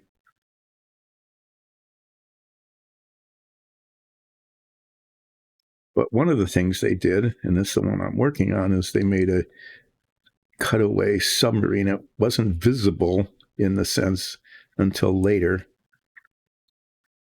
This is where the front half of the hull kind of was cut away, and you could see the insides of the Polaris missile launching submarine, the nuclear powered George Washington. So that's what I'm working on Submarine Wednesdays.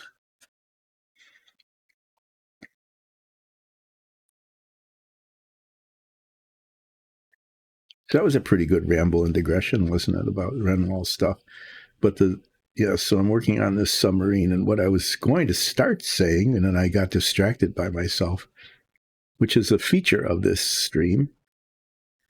It's an important feature of this stream, is to be distracted and wander off onto things, because it's a lot more interesting than what I was going to originally start talking about.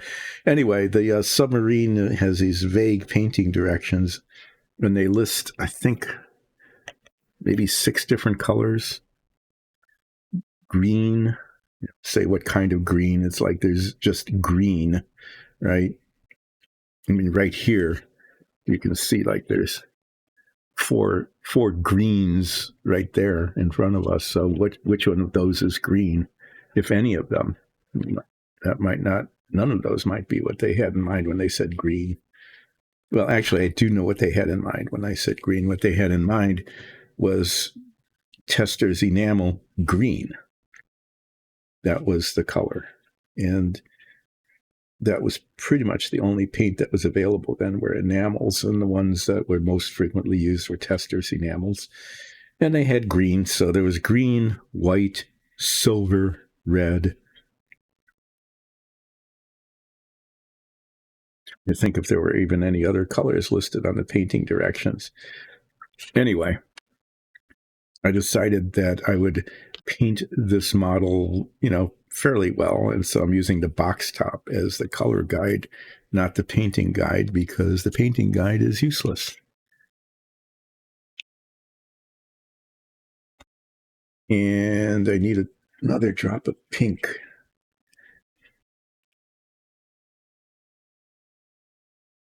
And what started all of this, including the discussion about the visible fish, was that since the painting guide listed maybe like 6 different colors tops, I looked up at how many colors I'm actually using on the submarine so far. And there are 17. And there's going to be another one. The missile launching tubes are painted yellow. And so I'm going to have to add an 18th color.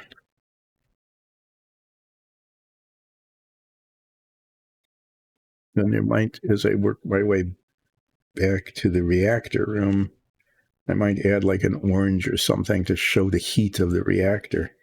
I may end up with something like 20 colors instead of the original 6. I'm not sure that there even were that many to work with back then. I mean, just in terms of metallics, where it said silver, okay, I've got 3 different metallic colors, ranging from a really bright chrome color to a fairly dark aluminum. Just saw there was another flaw somewhere, but yeah, can only go so far.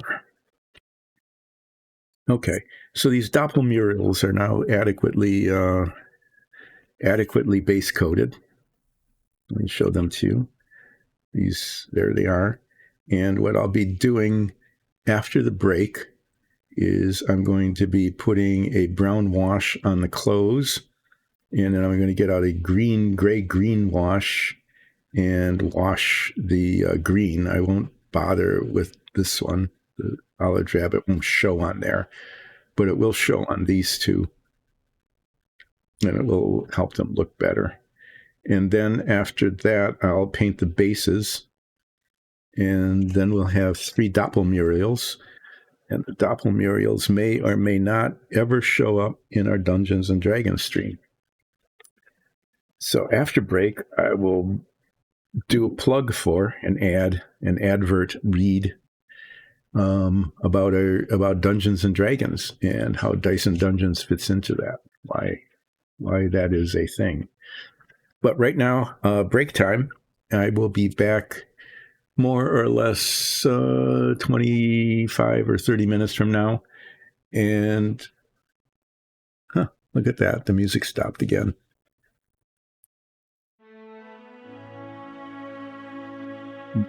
Yeah, now it's counting. So the music's starting just in time for the break. I think there's break music, and then when I come back, the screen will be black because it doesn't default to this camera that I'm using here. It defaults to a camera that is no longer attached to the computer. So I'll look up at some point and then remember that I need to change the setting. It's something else to look forward to, is remembering something. Anyway, I'm going to start the break in 3, 2, 1.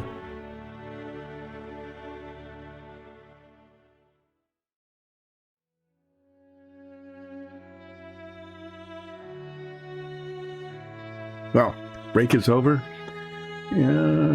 There's the camera back. So, I have been working on these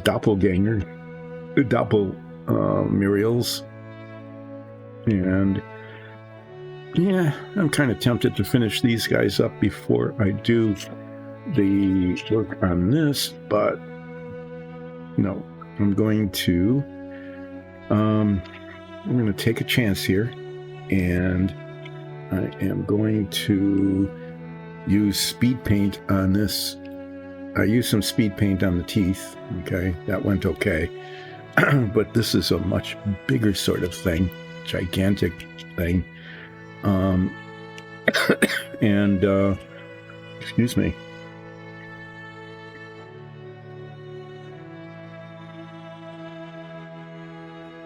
Yeah, it's a little bit. There's air quality issues and allergies, and it's a little bit chilly down here in the dungeon. Okay, so this is supposedly yellow. Speed paints are better used on a light primer, but this Otyugh is supposed to be a very dark creature.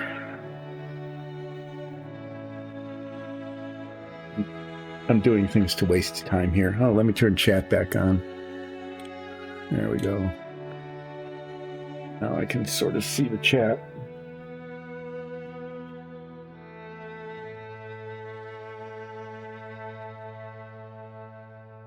So Nicole did it's supposed to kind of look like this. Okay, so it's either that or like that. So it's a very dark looking kind of creature. So I'm hoping that the green, it can be kind of bluish too, but I'm hoping that the green base coat with the speed paint, which I've never used before, so this will be an adventure, turns out okay. Anyway, I have this I like using this brush for large surface areas. It's a very soft bristle. Okay, so it should go pretty well, but from what I've seen, speed paint needs to be, applied fairly liberally and quickly, and yeah, so like that. So I'm just going to spread this stuff all over it, and we'll see how it turns out. I'm doing the shake well part here.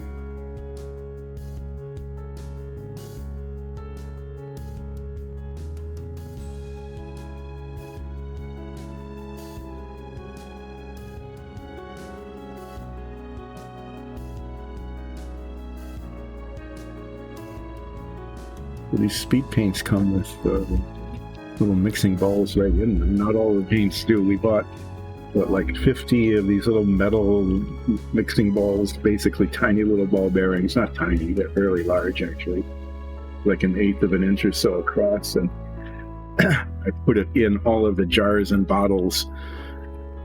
That was kind of fun, going through like 40 different little Vallejo squeeze bottles and opening them up and putting little mixing balls in them. But it makes a big difference. As you know, if you ever had spray paint, like Rust-Oleum or Xylon, whatever they are, the brand names, there's always a little mixing ball in them because the pigment settles. It's important to get the pigment broken up. Anyway, I have no idea what's going to happen here. I'm just going to squeeze a bunch of this stuff out into into the well in the pellet here, and we'll see what happens. It claims to be yellow, but it looks very orange. I guess that's the darker pigment part that's supposed to seep into the nooks and crannies. Anyway, here we go. Stuff is going to get painted with this stuff, and I don't know what'll happen. We'll find out.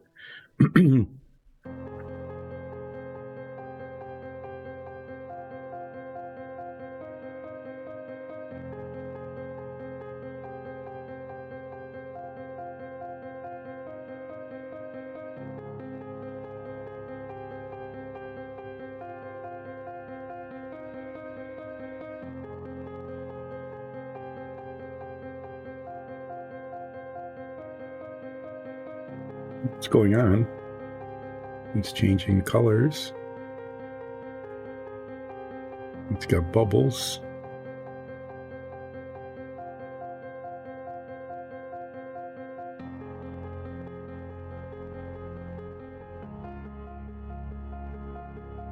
In this case, I think the bubbles are okay, really.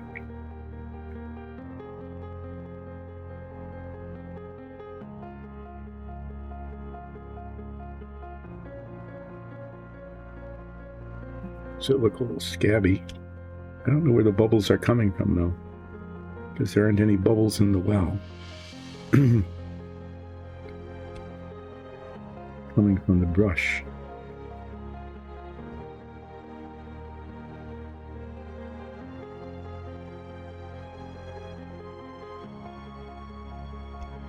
Happened to me once when I was varnishing something, varnishing a table.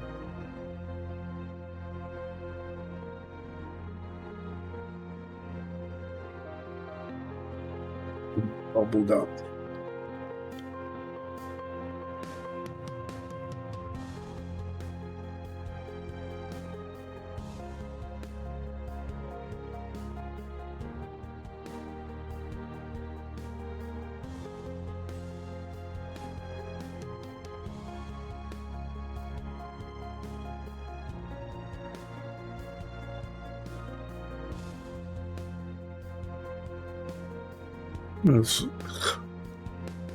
Yeah, unscrew the cap that isn't there anymore.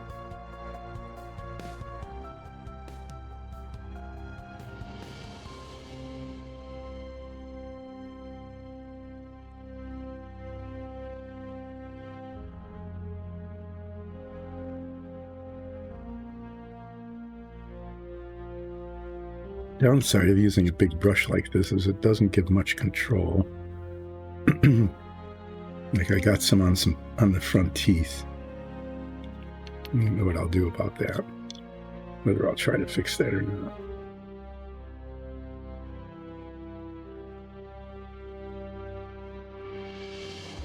Or whether I'll say that's a feature rather than a flaw, which it almost kind of is.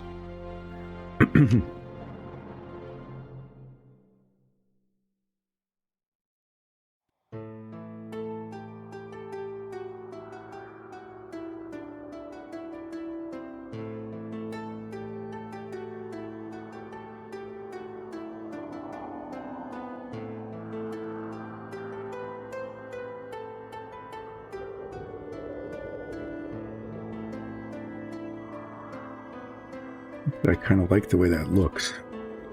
It's like right along the edge of the teeth here.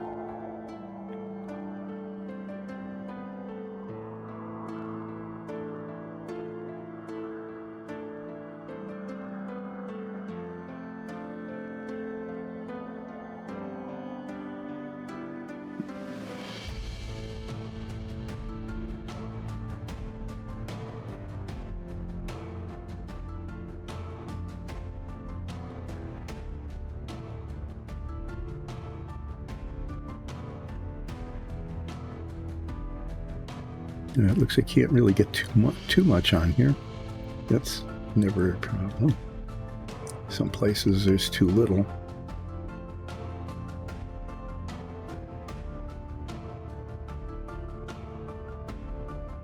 And there's always the, did you miss a spot? Yes, there's always a spot that's missed.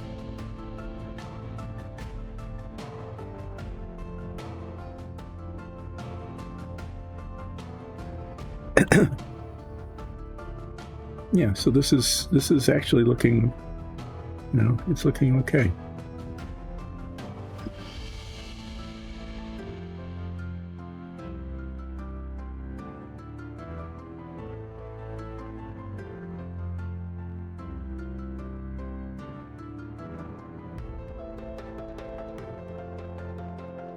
Paint purple things rather than try to paint around them. Okay, yeah. There had to be some spots that just didn't get hit at all, and I found them.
I'm just going around this thing looking for spots that got missed, because there are always spots that just got totally missed. So this yellow, it's not too dark at all. Actually, I could have used even a darker color.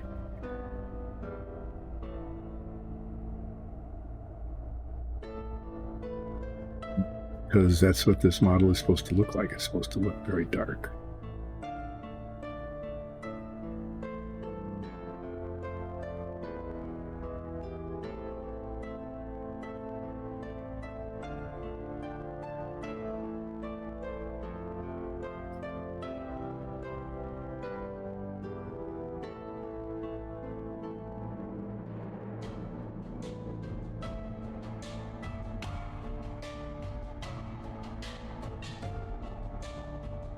Thinking, all of the surfaces seem to have been touched here at least.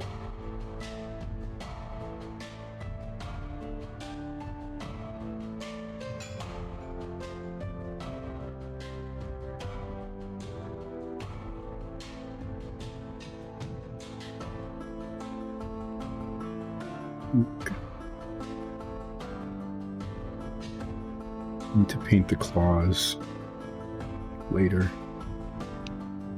Get up these little claws down here. They're not Santa Claus either.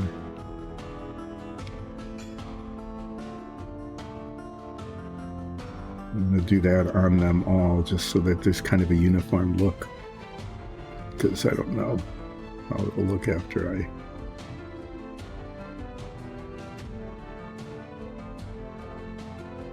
Well, it's interesting shading, and I couldn't have done this. I could have done it with a wash maybe, but I don't think it would have come out as well. And I like the way it changed colors, kind of more of a orangey look.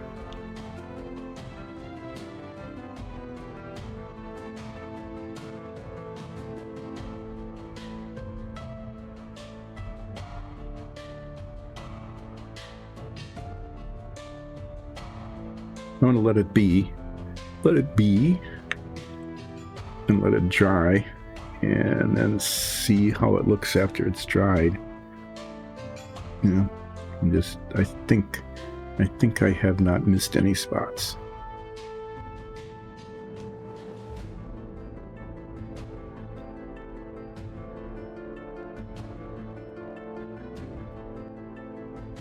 cleanup is like with this. This brush absorbs a lot of paint, and especially something thin like this wash. This speed paint, it will be, yeah, there's going to be a lot of yellow in here.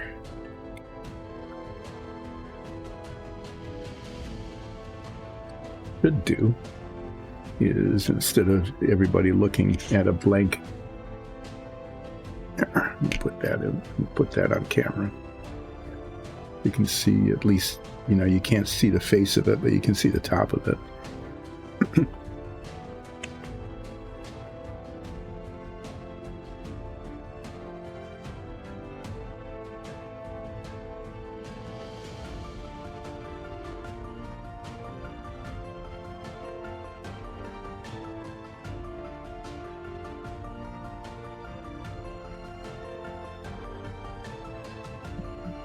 Playing with the camera a little bit to give a wider angle view.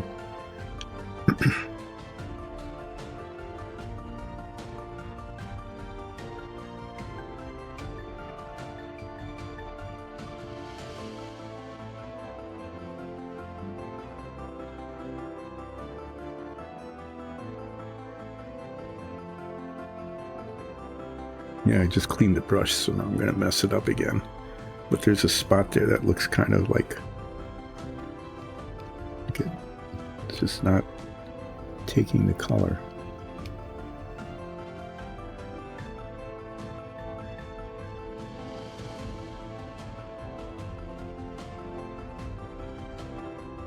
It's weird, it's not drying either. There's a weird spot here.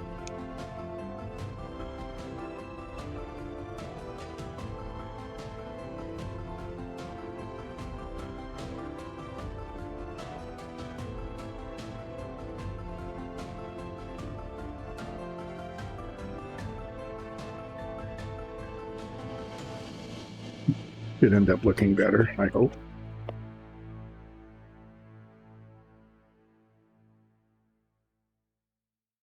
Yeah, there's just some areas that aren't drying, but they will eventually.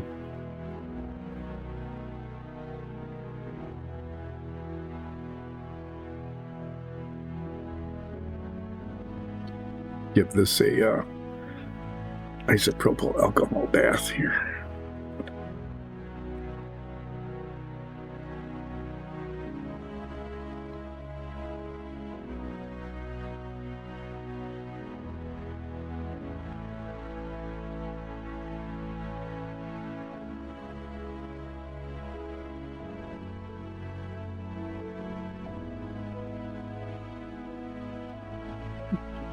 Seems to have cleaned it up fairly well.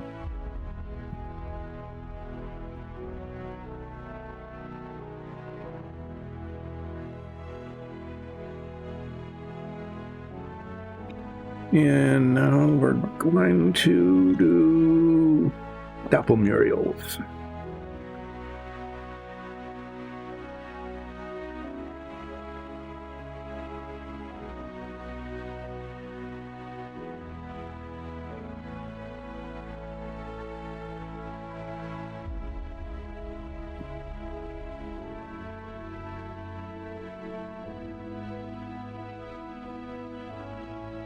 To put brown, we'll be putting brown on the clothes so that they don't look so clean. And they will look streaky and a little bit ugly, but that's what I'm going to be going for.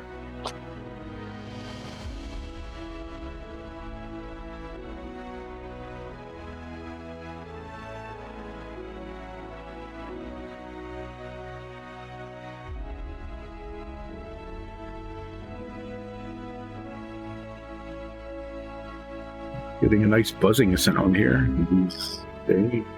but not much vibration on the work surface.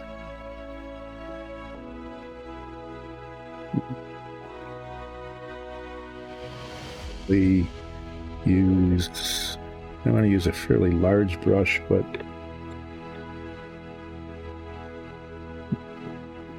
to get it on places I don't want it. So I'm just going to use this one. This one is the other one I used on the Otyugh would be too big. This one, I just want to not get too much on the brush.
These are doppelmurials.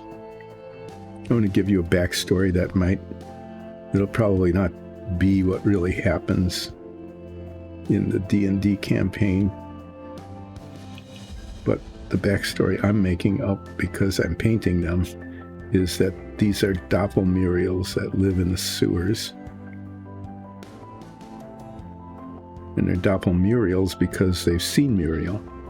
Because Muriel, our NPC friend, is down in the sewers, either voluntarily or involuntarily. I think it started voluntarily, but it turned potentially involuntarily.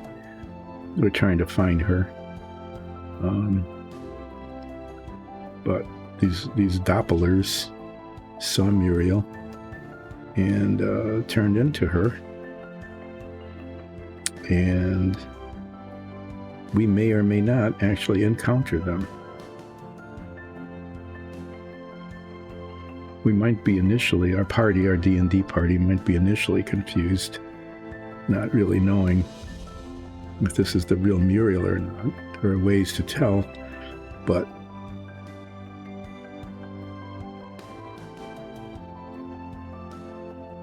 we might not be able to tell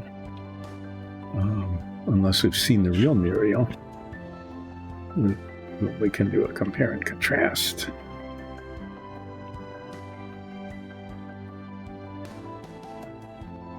But part of, they're not perfect doppels. Okay.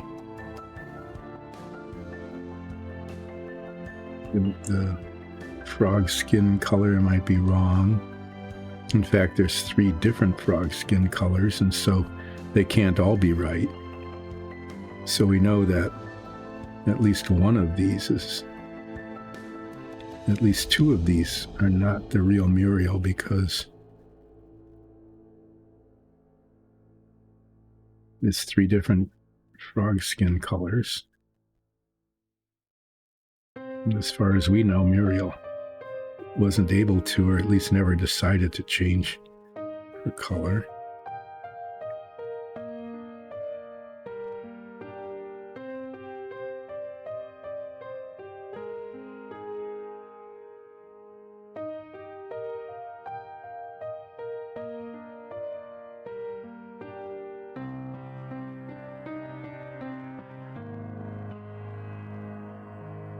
There's no hat band on the hat. An important detail that's missing.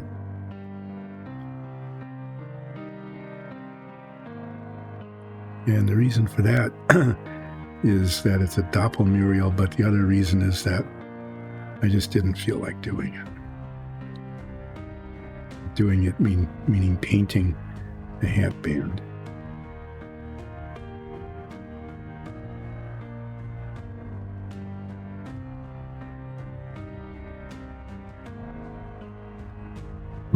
These do look better with the wash on. And I'm going, like I said, at least with the two lighter colored greens, I'm going to put a green wash on the green. Especially this one. This one's very washed out.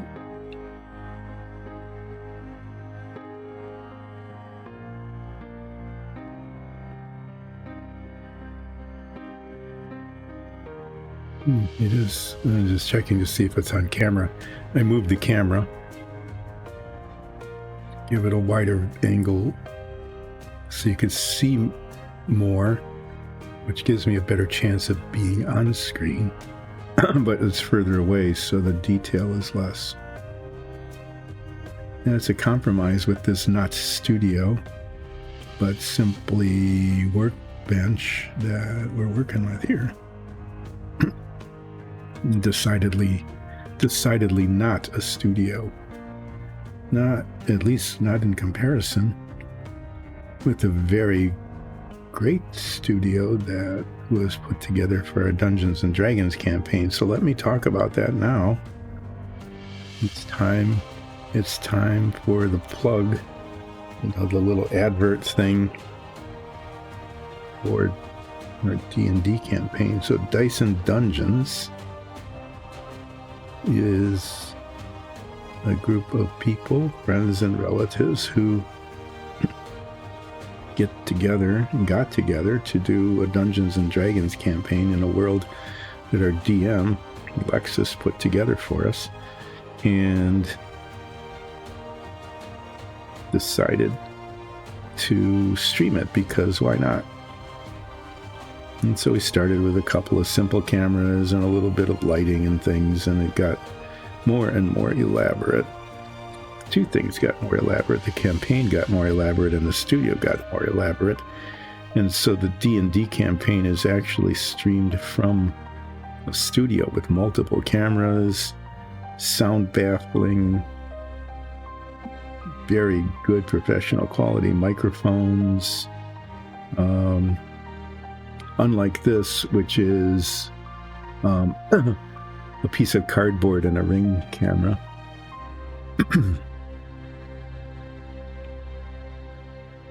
Yeah, I really need to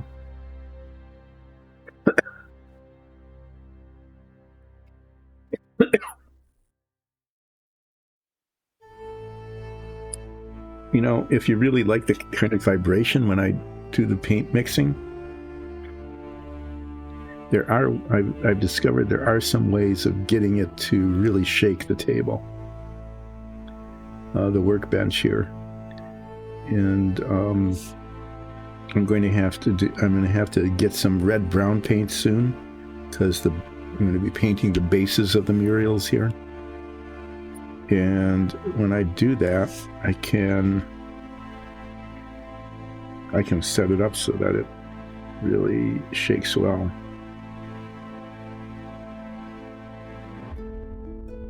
Trying to get a little bit streaky, a little bit more burlappy looking.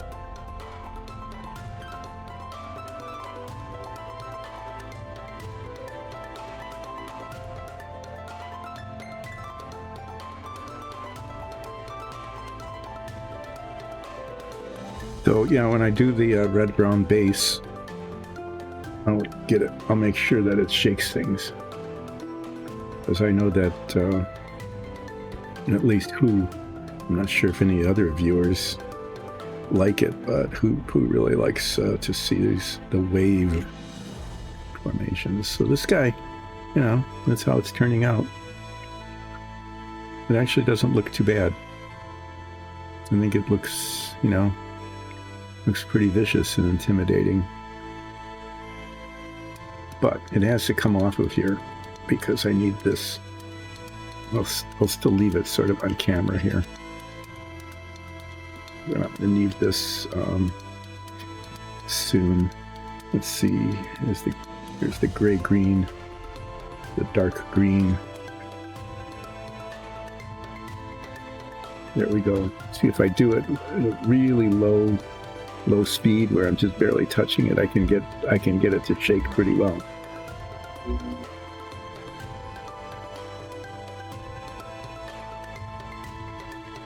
I wonder if we have more of this wash. We use this green on the sewer tiles a lot.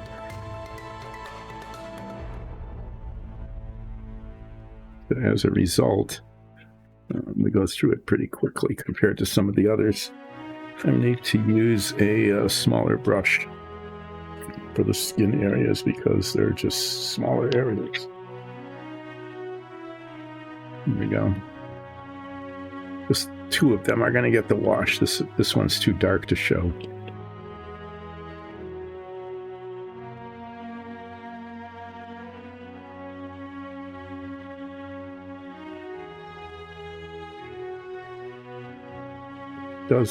It improves the contrast,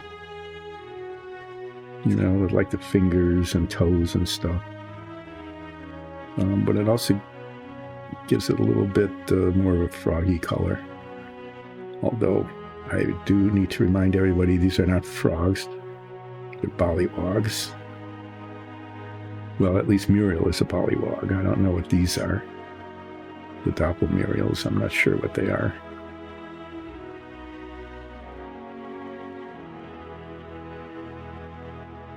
But they're not frogs.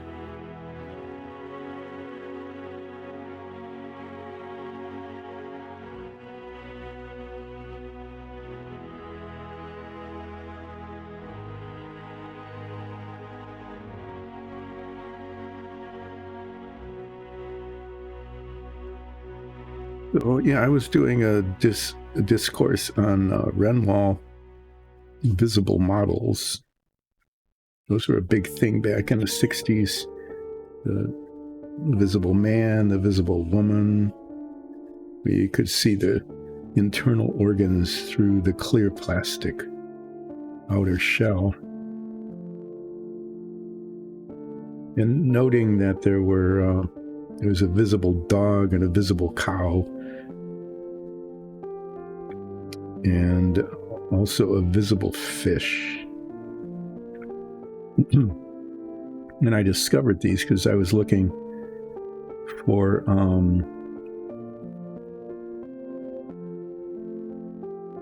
into the chin there. I only got wash on it. I'm gonna have to fix that.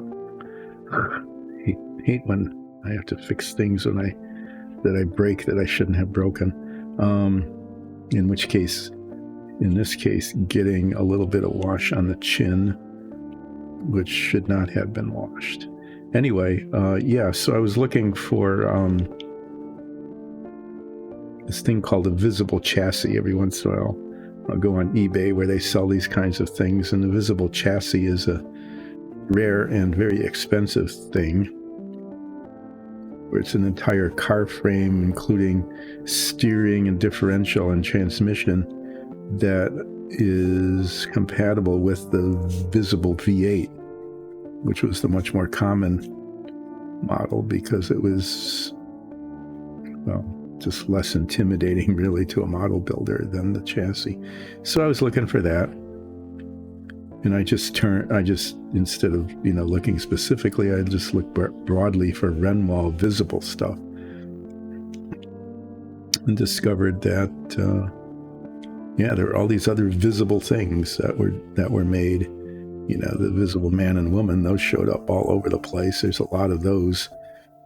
Some of them still like in with the original cellophane wrapping on the box. If you don't intend to build one, then that's what you want. You want a model that's never it's like it was just on the store shelf. Not started, not even close to being started. It wasn't even unwrapped. Okay, so you can still get those, but then I discovered that for a price, and there's always a price, you could get the visible dog, which was relatively common in that there was more than one of them. The weird one was the visible fish. The rainbow trout.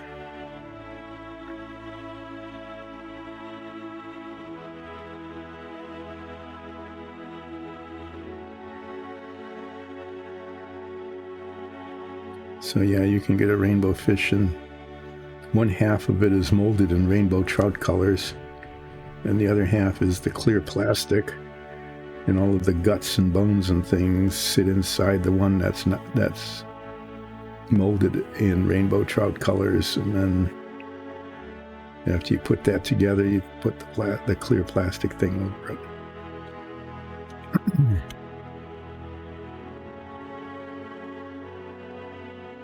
Okay, so that's nearly done, but I need to fix that one chin bit here.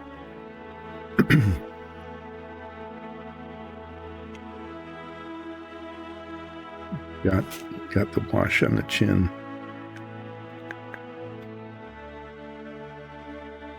It's an unfortunate thing.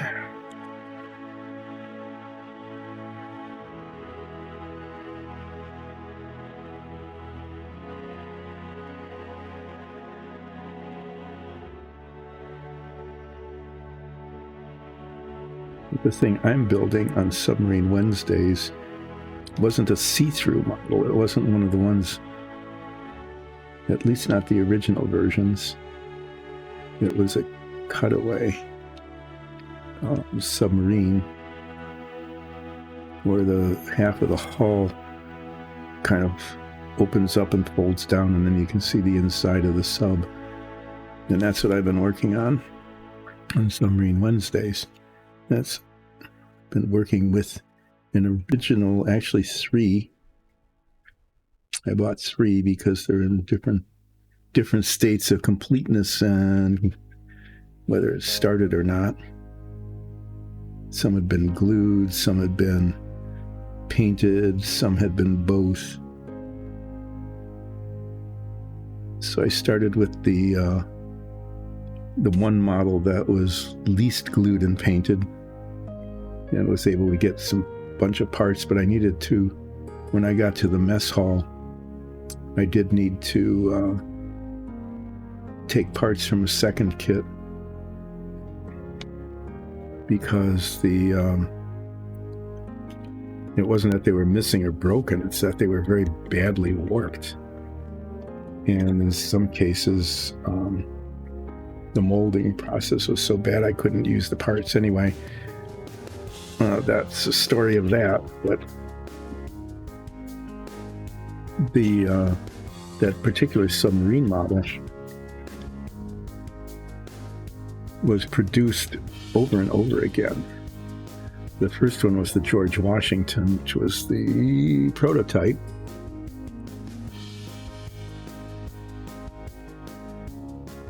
And then the Andrew Jackson, which was the next one, and there were some slight changes made in terms of how the missiles fired, the hatches, and opened in a different orientation.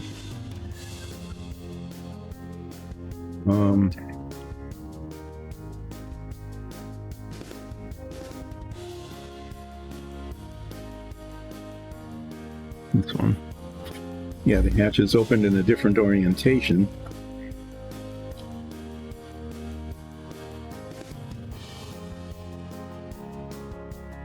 And then later on, instead of having a solid gray hull that hinged, they made a version that just had a clear plastic cover instead of the other half of the hull. I don't think those are that common. They made a lot of the George Washingtons and Andrew Jacksons. You can find those on, for sale on the secondary market. almost always started in some fashion or with parts missing or broken. The propeller, for some reason the propeller always broke. Every single kit. I think it was the way it was attached to the tree, and instead of cutting it off, a lot of people just break them off, and the propeller was fragile, and the one or two blades broke off. Wow, okay, that doesn't mix. One or two blades broke off. When it was taken off of the trees, it almost always happened. Anyway, later on they made one that was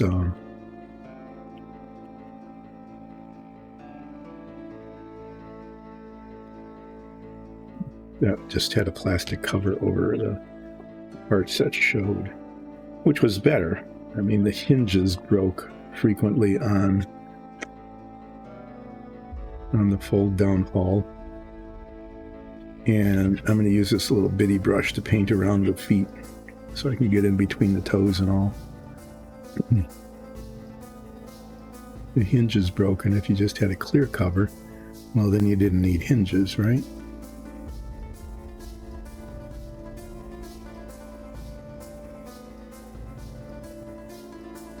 Anyway, the ones I had, 2 George Washingtons and an Ethan Allen, and except for the way that the missile tubes are hinged, the Ethan Allen is the same on the inside.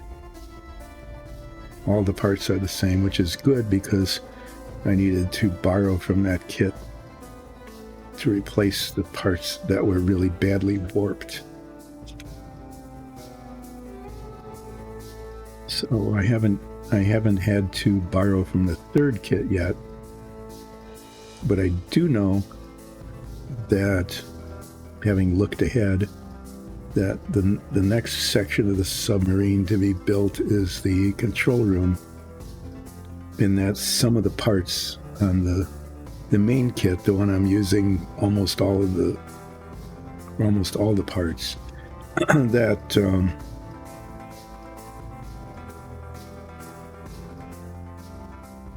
some of them are so badly molded.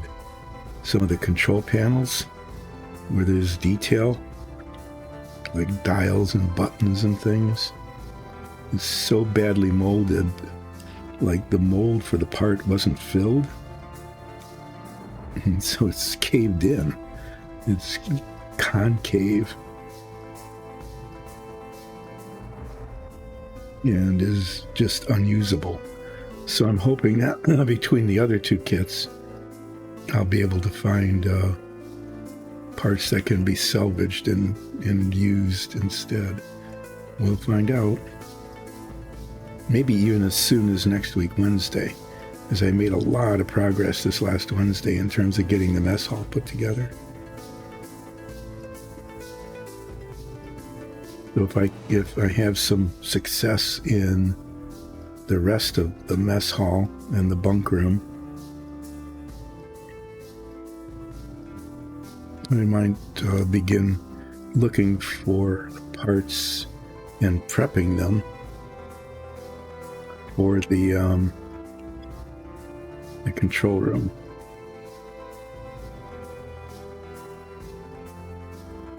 Since I have this little brush out, I'm outlining the feet on all 3 of them, and then I'll get a larger brush out and fill it in.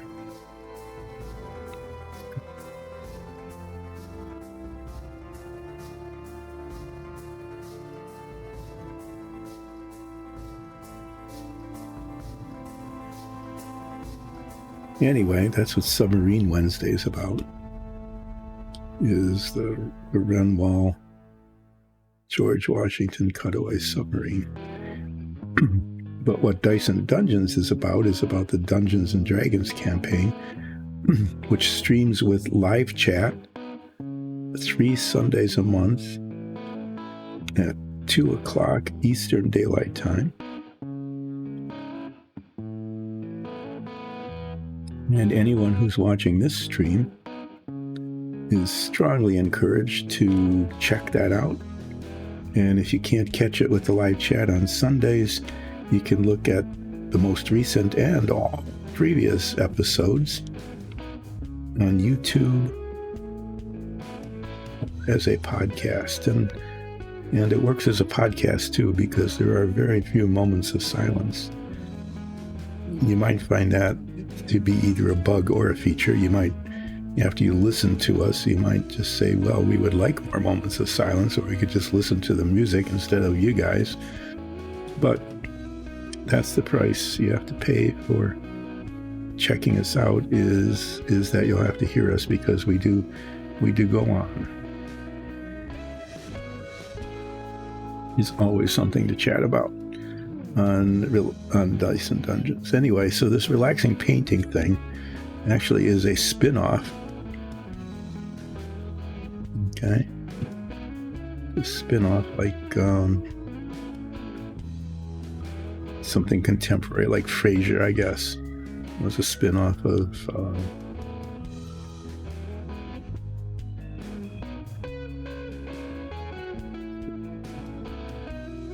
okay. Well, let's see, I need to take this one off.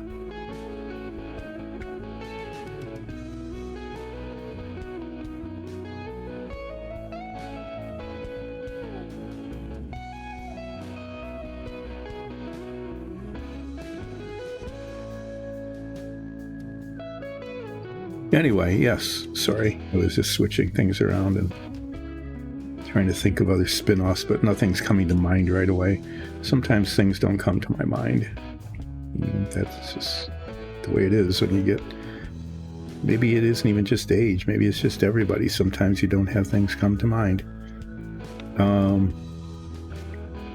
But, you're familiar with spin-offs.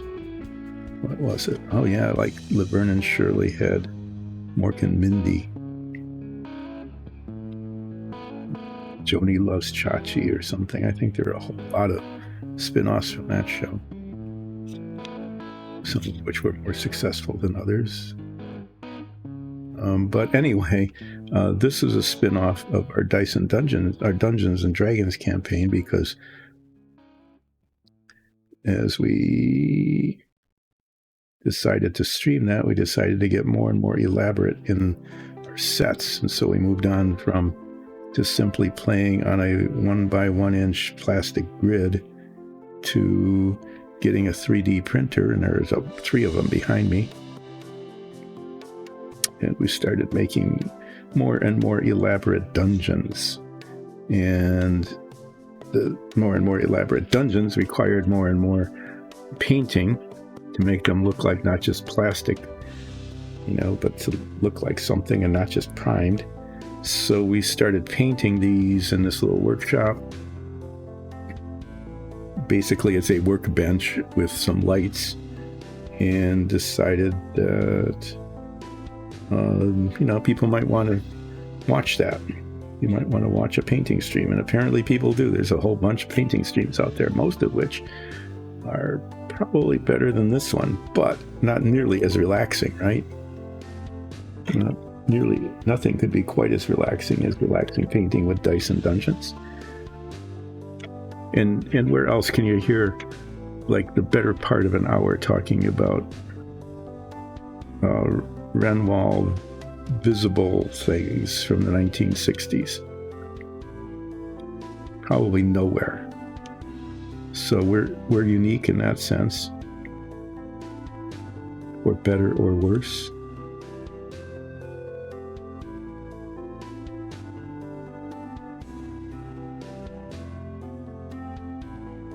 So yeah, we print a lot of dungeon tiles. We've got necromancy lairs and castles and caves and taverns and warehouses and all sorts of things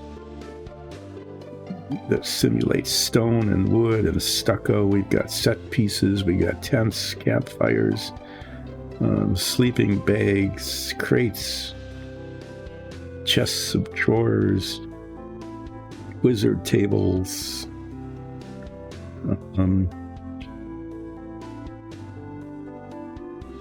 barrels, different kinds of barrels, all sorts of things that we have printed. And then on this stream, you'll see the painting of dungeon tiles. Nicole just finished a whole bunch of street tiles, cobblestone streets that can be used so that we're not just showing you the activity on the inside of the buildings that we have done on the 3D printer, but we can have street scenes because they're street tiles. So instead of featuring the insides of the walls, the dungeon tiles will be featuring the outside because they are two-sided. They are both inside and outside. The first time we started using them, we didn't. Well, I think I recall this correctly. We only painted them on one side because, you're inside a building, inside a tavern or something. So why bother with the outside? But then we saw it on camera and said, well, you see both sides of this, at least in part. So started painting both sides of them. And since now we're routinely painting both the insides and outsides, we might as well have streets that would allow us to have activity on the outsides of our buildings.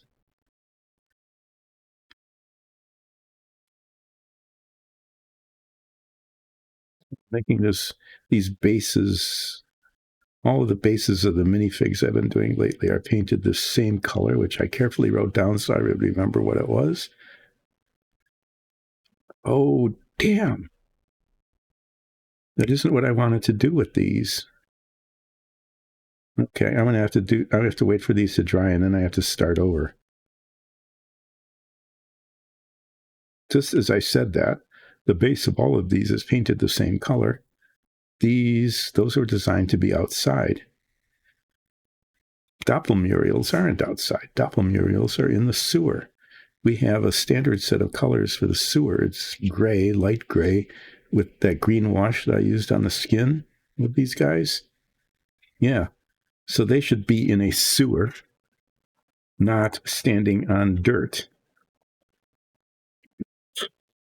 I have to start over with the bases. What a fundamental error. Okay? And not fun in a fun way. Not fundamental in a fun way, but fundamental as in a really basic, how could I be so dumb way? Really. So yeah, what I need to do is I need to paint them this neutral gray and then put a green wash on them so it looks like they're in the sewer because that's where they are going to be.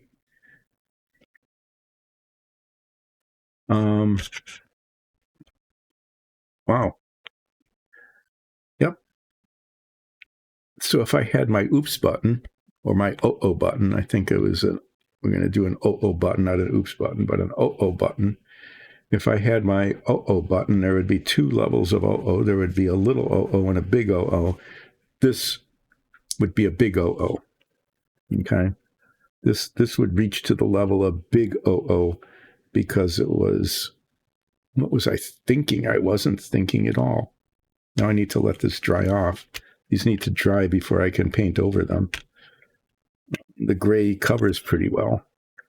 I need to go through the same process of painting around the feet. And then, it'll go pretty quickly once this paint is dry, but I do need to let that dry. Okay, this is what I'm going to do.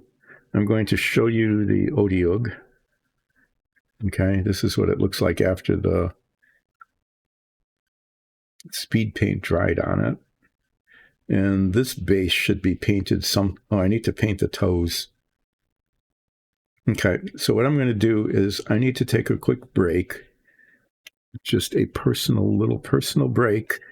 I'll be back in less than 5 minutes and I'll paint the toenails on the Otyugh while I'm waiting for the bases to dry so I can repaint them the correct color. But be back in just a couple.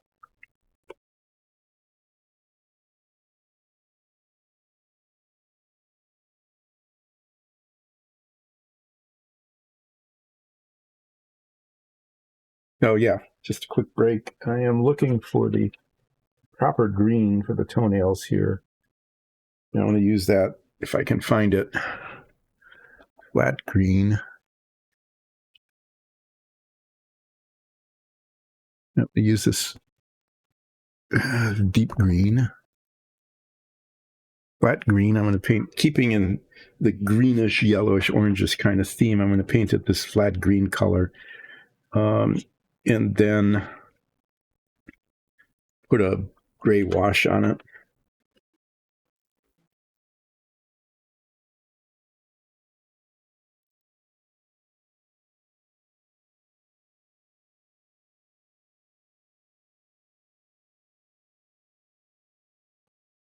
Yeah, it's one of those things when I'm looking at the figure, it's like, oh yeah, I forgot a whole chunk of it.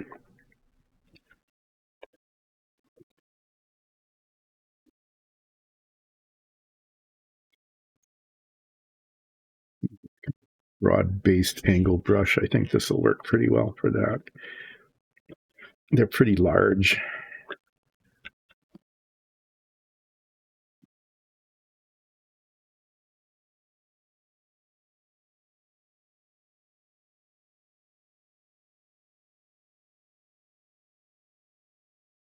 This color is going to be, pretty consistent with the way the body color turned out after it got speed painted. Then I'll put the dark gray wash on it.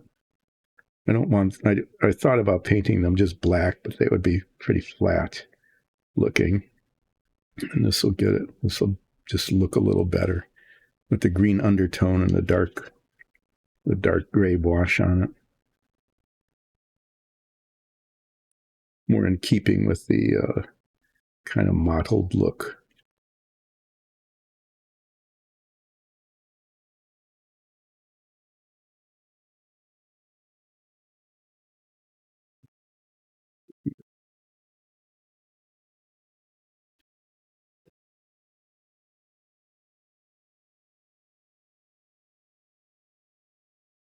The claws should, right now they're just the same color as the rest of it.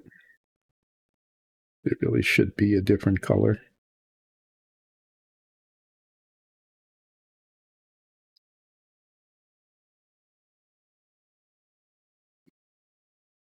I'm not quite sure what color to paint the base.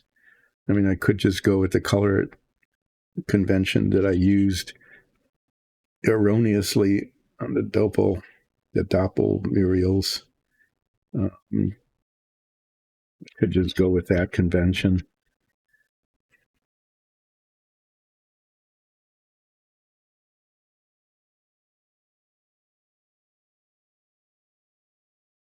The base should be kind of, it's not something that should be of significant. You shouldn't be distracted by the base, I should say.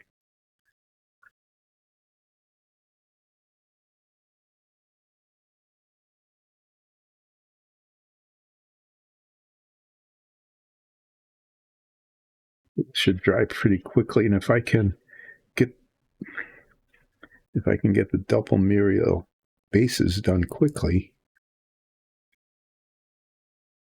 which I hopefully can do. They look like they're dry enough to overpaint right now.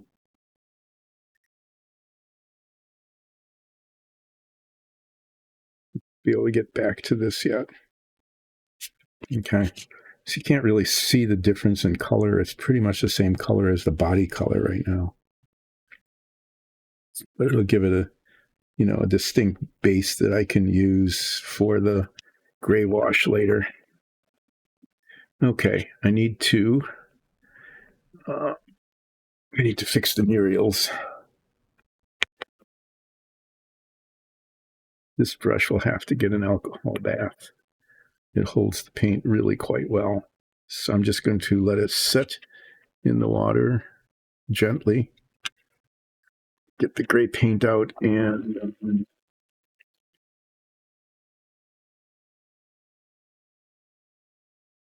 do to the murals what needs to be done.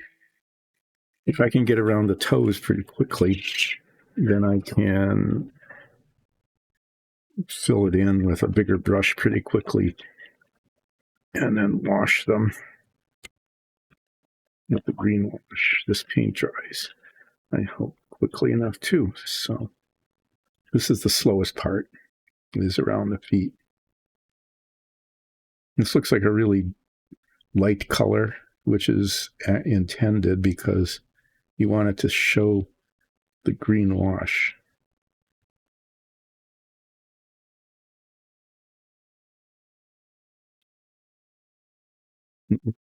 We've used this on the sewer dungeon tiles, and it works really quite well.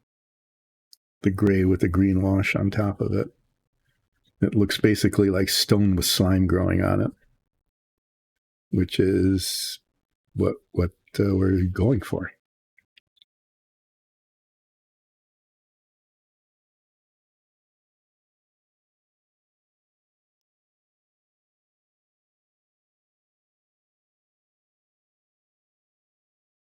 Yeah, it's really too bad I got the color wrong, because I could have gotten the wash on these and they'd be done already.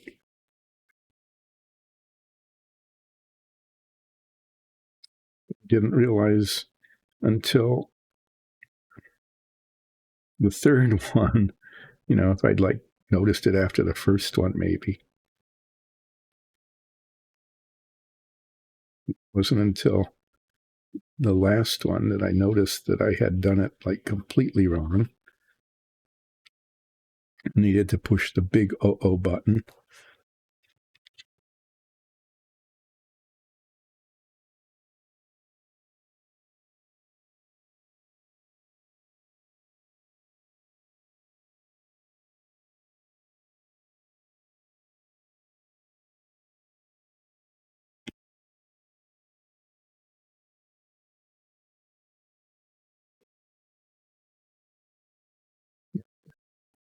Into it with a brush of a different color.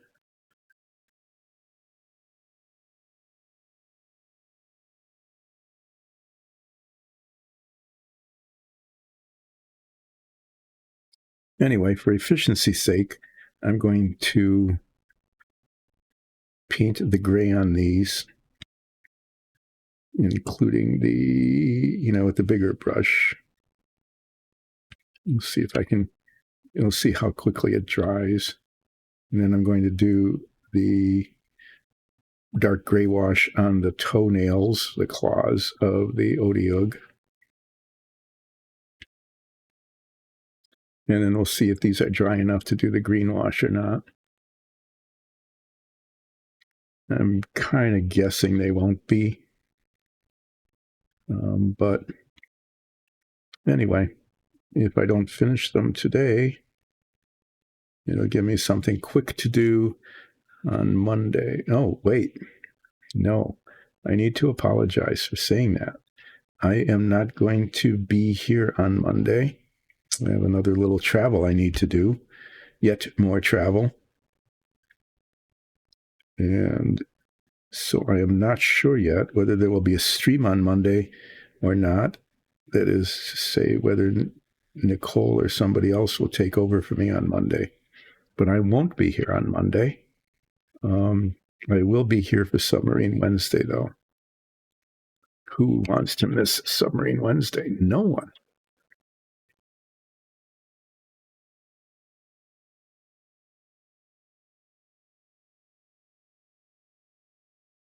And so, yes, apologizing in advance once again for forgetting to say something important, that I won't be streaming on Monday. Catch social media to find out if there will be a substitute or not. Nicole, maybe, or maybe even Alexis have some other things to paint. We've got gigantic, I'm not sure if it's a hill giant or what, and then an army of other minifigs that were done on our rosin printer just recently. So there's a whole bunch of stuff to be done.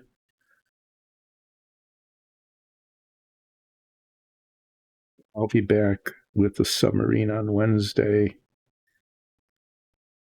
making there's some final detail stuff on the mess hall and the bunk room. and then looking for and beginning to prepare the pieces for the control room. Those of you who've been watching Submarine Wednesday have noted that after the pieces are found, it takes actually a fairly long time and a good deal amount of work to clean them up. They've got flashing from the molding process, molding flaws. They don't fit into where they should fit.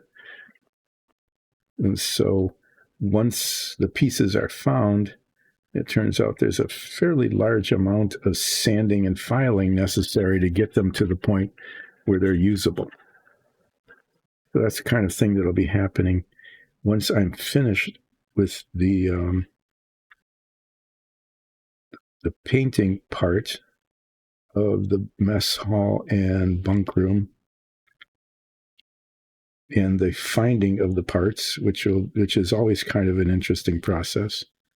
I'll be going through 2 kits in order to get, I know I'll be going through at least 2 of the 3 kits to find the parts. And then the slow process of filing and sanding to get them to look the way they should and fit the way they should. So this one's gray now, and hopefully this will dry fairly quickly. And then I will do it a green wash, and it will look like a sewer. Just the way it's supposed to look, like a mural, doppelmural in a sewer, not standing on some dirt somewhere. Yeah, so I go through all the trouble of writing down what color to paint the bases so that the bases of all the minifigs are the same. And I remember that color, and I used it on the only figures up to this point that are using the non-standard color, because we know that they appear only in a sewer. So the bases need to be painted to look like the sewer tiles, which is what I didn't do.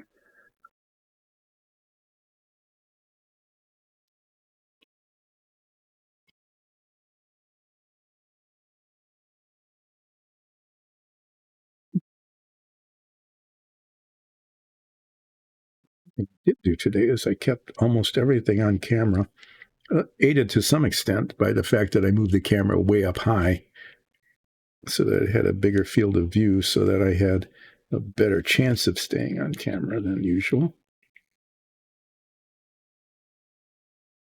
When I do the submarine, I tend to bring the camera in closer because the bits of the submarine are really tiny.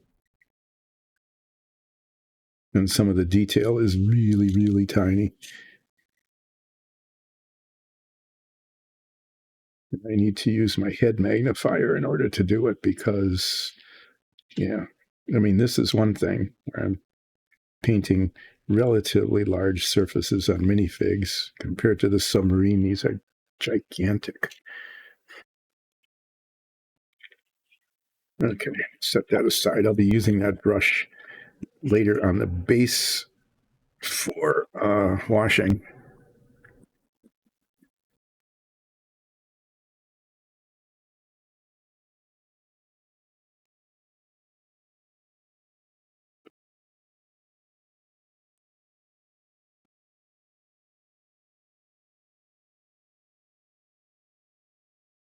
These 2 brushes need alcohol bath. Okay, yeah, the gray wash. Well, this is almost empty. I don't need too much of it. I'm just doing the toenails.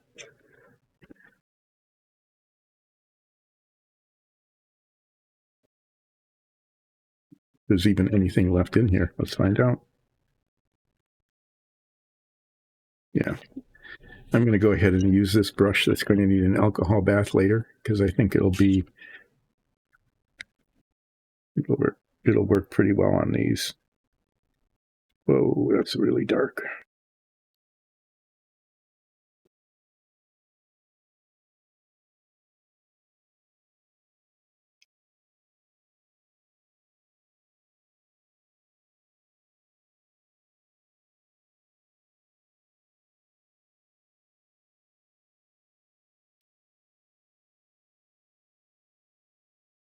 Gray wash gets a little lighter when it dries. Right now, what I'm trying to do is just pick up some little contours in the claws. And I also want them to look, distinct from the rest of the model.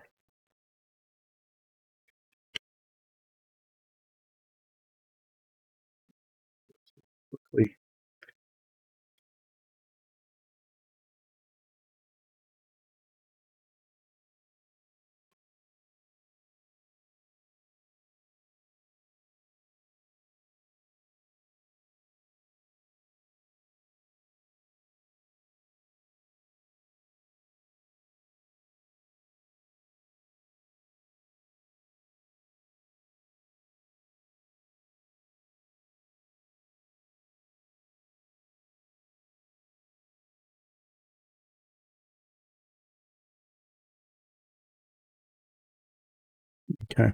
So all that needs to be done with the Otyugh now is it needs to have its base painted something. Right. So the gray paint has not yet dried enough. I still have 10 minutes left. So I'm going to take 3 or 4 of those 10 minutes to finish cleaning up these brushes.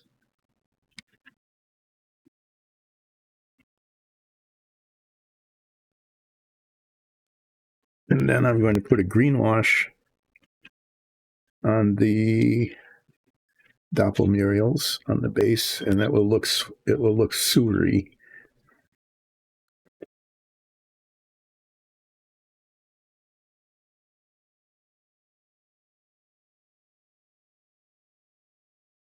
And then they will be done. And the Otyugh will be all but the base done. And then I won't be here Monday. As I said, it's another travel day for me. I don't know that swishing this in the liquid makes any difference. It probably doesn't, just holding it there, because it's basically a solvent. Yeah, but it feels like it's doing something, right? It feels like it's washing it somehow, even though it's not. Whatever we do as people odd things that, like a placebo effect. This is a brush washing placebo effect.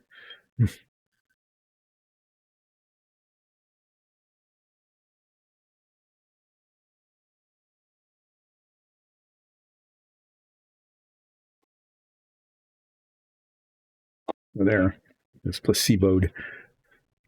This one, I'm just going to sit here and say, I am resisting the placebo temptation.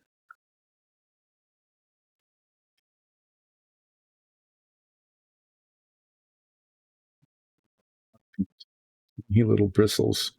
And it was all full of paint at the base of the bristles. Yeah, yet more. To buy another one of these soon. This one is starting to get worn out.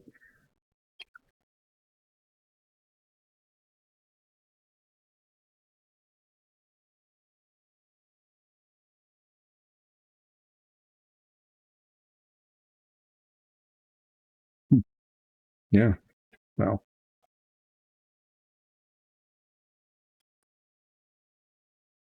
I'm watching paint dry here on these guys. I mean, it's okay if the wash gets into a wet paint a little bit. I want it to look blobby and anyway. And if it dissolves into the gray paint a little bit, it's not going to hurt. But I also don't want to get too soon.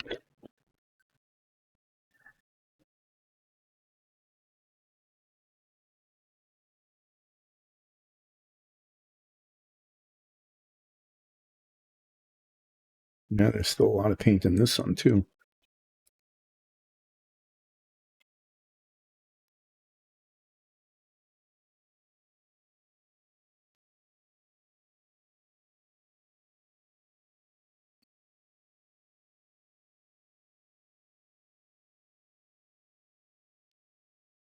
Clean the brushes.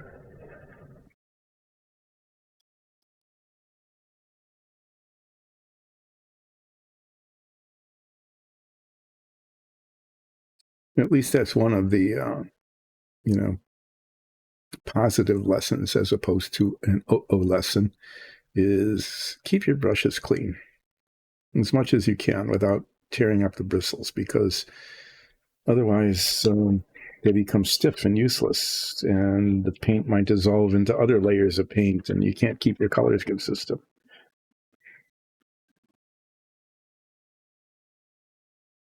Okay, this is as green. This is the same wash that I used before on the skin of the Doppel murals. But the stuff that's in the well has dried out, so I can't use it. So let's see how this goes.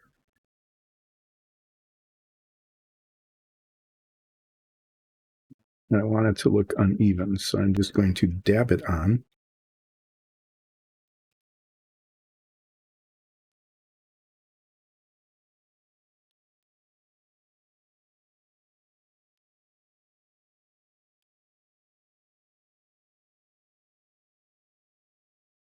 So I intentionally want it to look like there's blobs of moss, and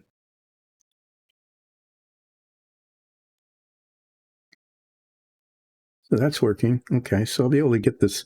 I will, in fact, be able to finish the Doppel murals during today's stream, which is kind of good. And then, yeah, I'm not going to do the base on the Otyugh because I'm not quite sure how they want that done.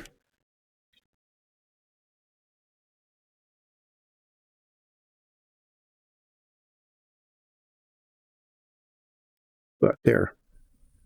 And you can see, even though it hasn't dried yet, you can see how that looks right there. Sewery. Should bring the camera down. What the heck? There. And you can kind of more easily see what it is I'm doing.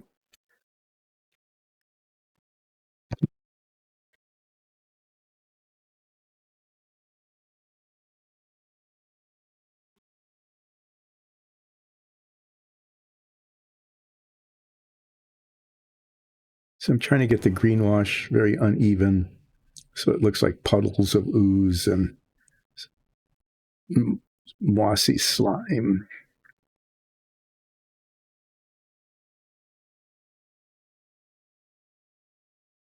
Like for me, it's much easier to get things unevenly painted than it is to get them evenly painted.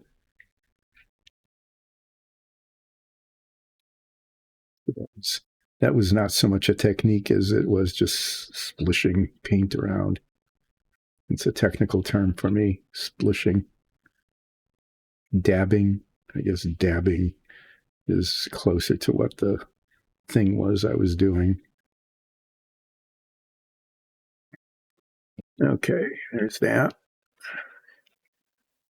This, what I really need is more of like a side angle kind of thing. I wonder if that's even possible to do that. If I could get this to. There's an experiment. Okay. There's an experiment in relaxing painting right at the end here. So what do you think? Is that better? That's something I should do more often? It's weird. Okay, this is the sense of scale. This is the same size as that, but the distance makes it look like they're hugely different sizes. Kind of, okay, well, so that's the downside of doing it that way. But I could put the camera like that if it works a little better.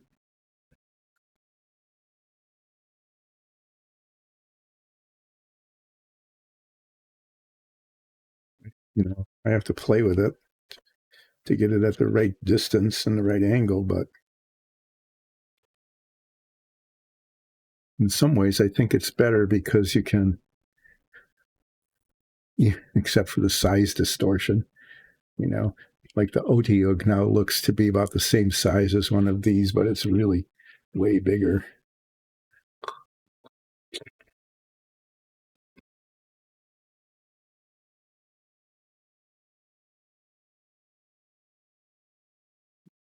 Interesting size distortion. You can see what's happening a little better anyway, instead of just seeing a plain top-down view. You're kind of able to see more of it. But anyway, if anybody in chat, is seeing this and you want to let me know what you think, I can play with this camera angle. I can even try it on Submarine Wednesday next week. We'll see. You just have to watch more carefully whether it's on camera or not and whether it's in focus. Okay, so I'm going to take these off. I'm going to take all of these off so that they're the same distance from the camera, so you don't get this weird size distortion kind of thing. And I'm going to put them there. Put the Otyugh there too. And that is what I accomplished today at Relaxing Painting with Dyson Dungeons. Is I use speed paint on the Otyugh, and now it looks all, darker and menacing, I guess. And that's done except for the base. And I finished the Doppel murals. There's 3 of them.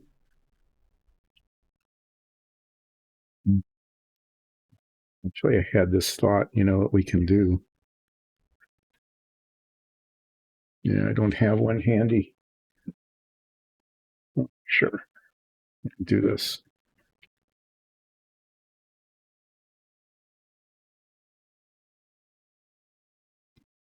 Scale's wrong.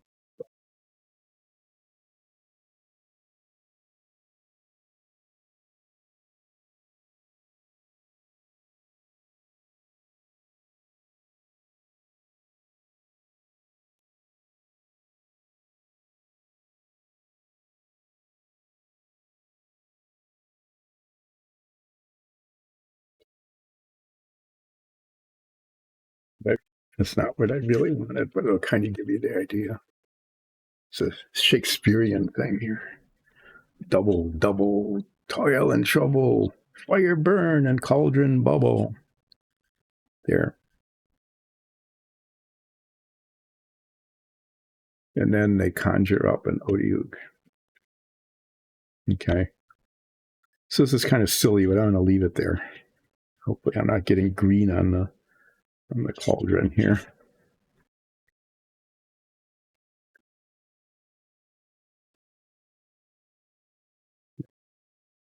So that's how we're going to end the stream today. We're going to end the stream with the Doppel murals and the Otyugh with the camera now at an angle that may or may not be better than it was before. And say thank you for joining in. If you can, become a follower. If you can, become a subscriber. And if you really like what you're seeing, go to patreon.com/diceanddungeons and become a patron. And you can support Dyson Dungeons that way. But thank you for joining in on Friday. I won't be here Monday. Somebody else may. So check social media if there's an announcement one way or the other. If not, come in on Monday, see what happens. But I will be back on Submarine Tuesday next week and be hopefully getting really close to finishing the mess and bunk decks and looking for and starting to prep the pieces for the control deck. And once the control deck is done, then you'll actually see a lot of progress. The first third of the submarine will be completed. Maybe yet in another month or two at the rate things are going. And then I get to work on all the mechanical parts, the missile firing tubes and the reactor room and the engine rooms and all of that kind of thing. But for now, thanks so much. See you next week. Bye.